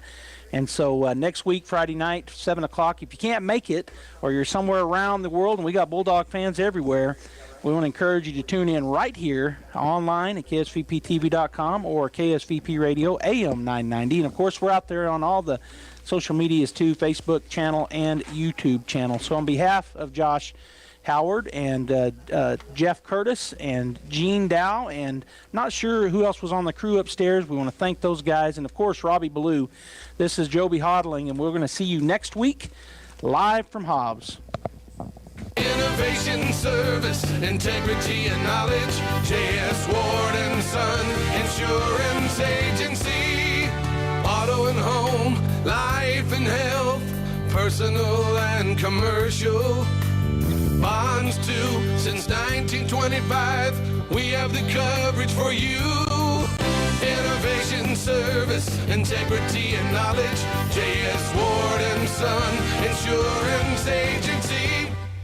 Many times, patients require skilled care for short-term illnesses, temporary help after hospitalization or rehabilitation after a major surgery, and many more conditions that can be handled in the comfort of your home. J&J Home Care stands ready to provide such care when you or your family members need it. Our highly experienced nurses, therapists, and aides have been serving Artesia and the surrounding community for more than 20 years. To learn more about the services available at J&J Home Care, call 746-2892 or visit us at 1301 West Grand in Artesia. Please pardon our dust as we move into our new facility at Artesia Animal Clinic. We've begun the process of moving into our new facility, which features more exam rooms, expanded surgery and treatment rooms, lab, x-ray, and larger kennels. We're so excited to be moving into our new facility, and we look forward to being better able to help care for your pets. Artesia Animal Clinic, now moving into our new clinic in the same location, 110 West Mahone, just north of Artesia Ford Sales. Hi Artesia, it's Cambria from your local KFC and Taco Bell. I have something special for all you Bulldog fans out there. Come by and try our new Bulldog Bucket. It's an 8-piece leg and thigh meal with a large mashed potato gravy and coleslaw with 4 buttermilk biscuits for only $21.99. On Tuesdays, we also have our chicken fried steak special for just $4.99. As always, it's great to be a Bulldog. We hope to see you soon at your local Artesia, KFC, and Taco Bell.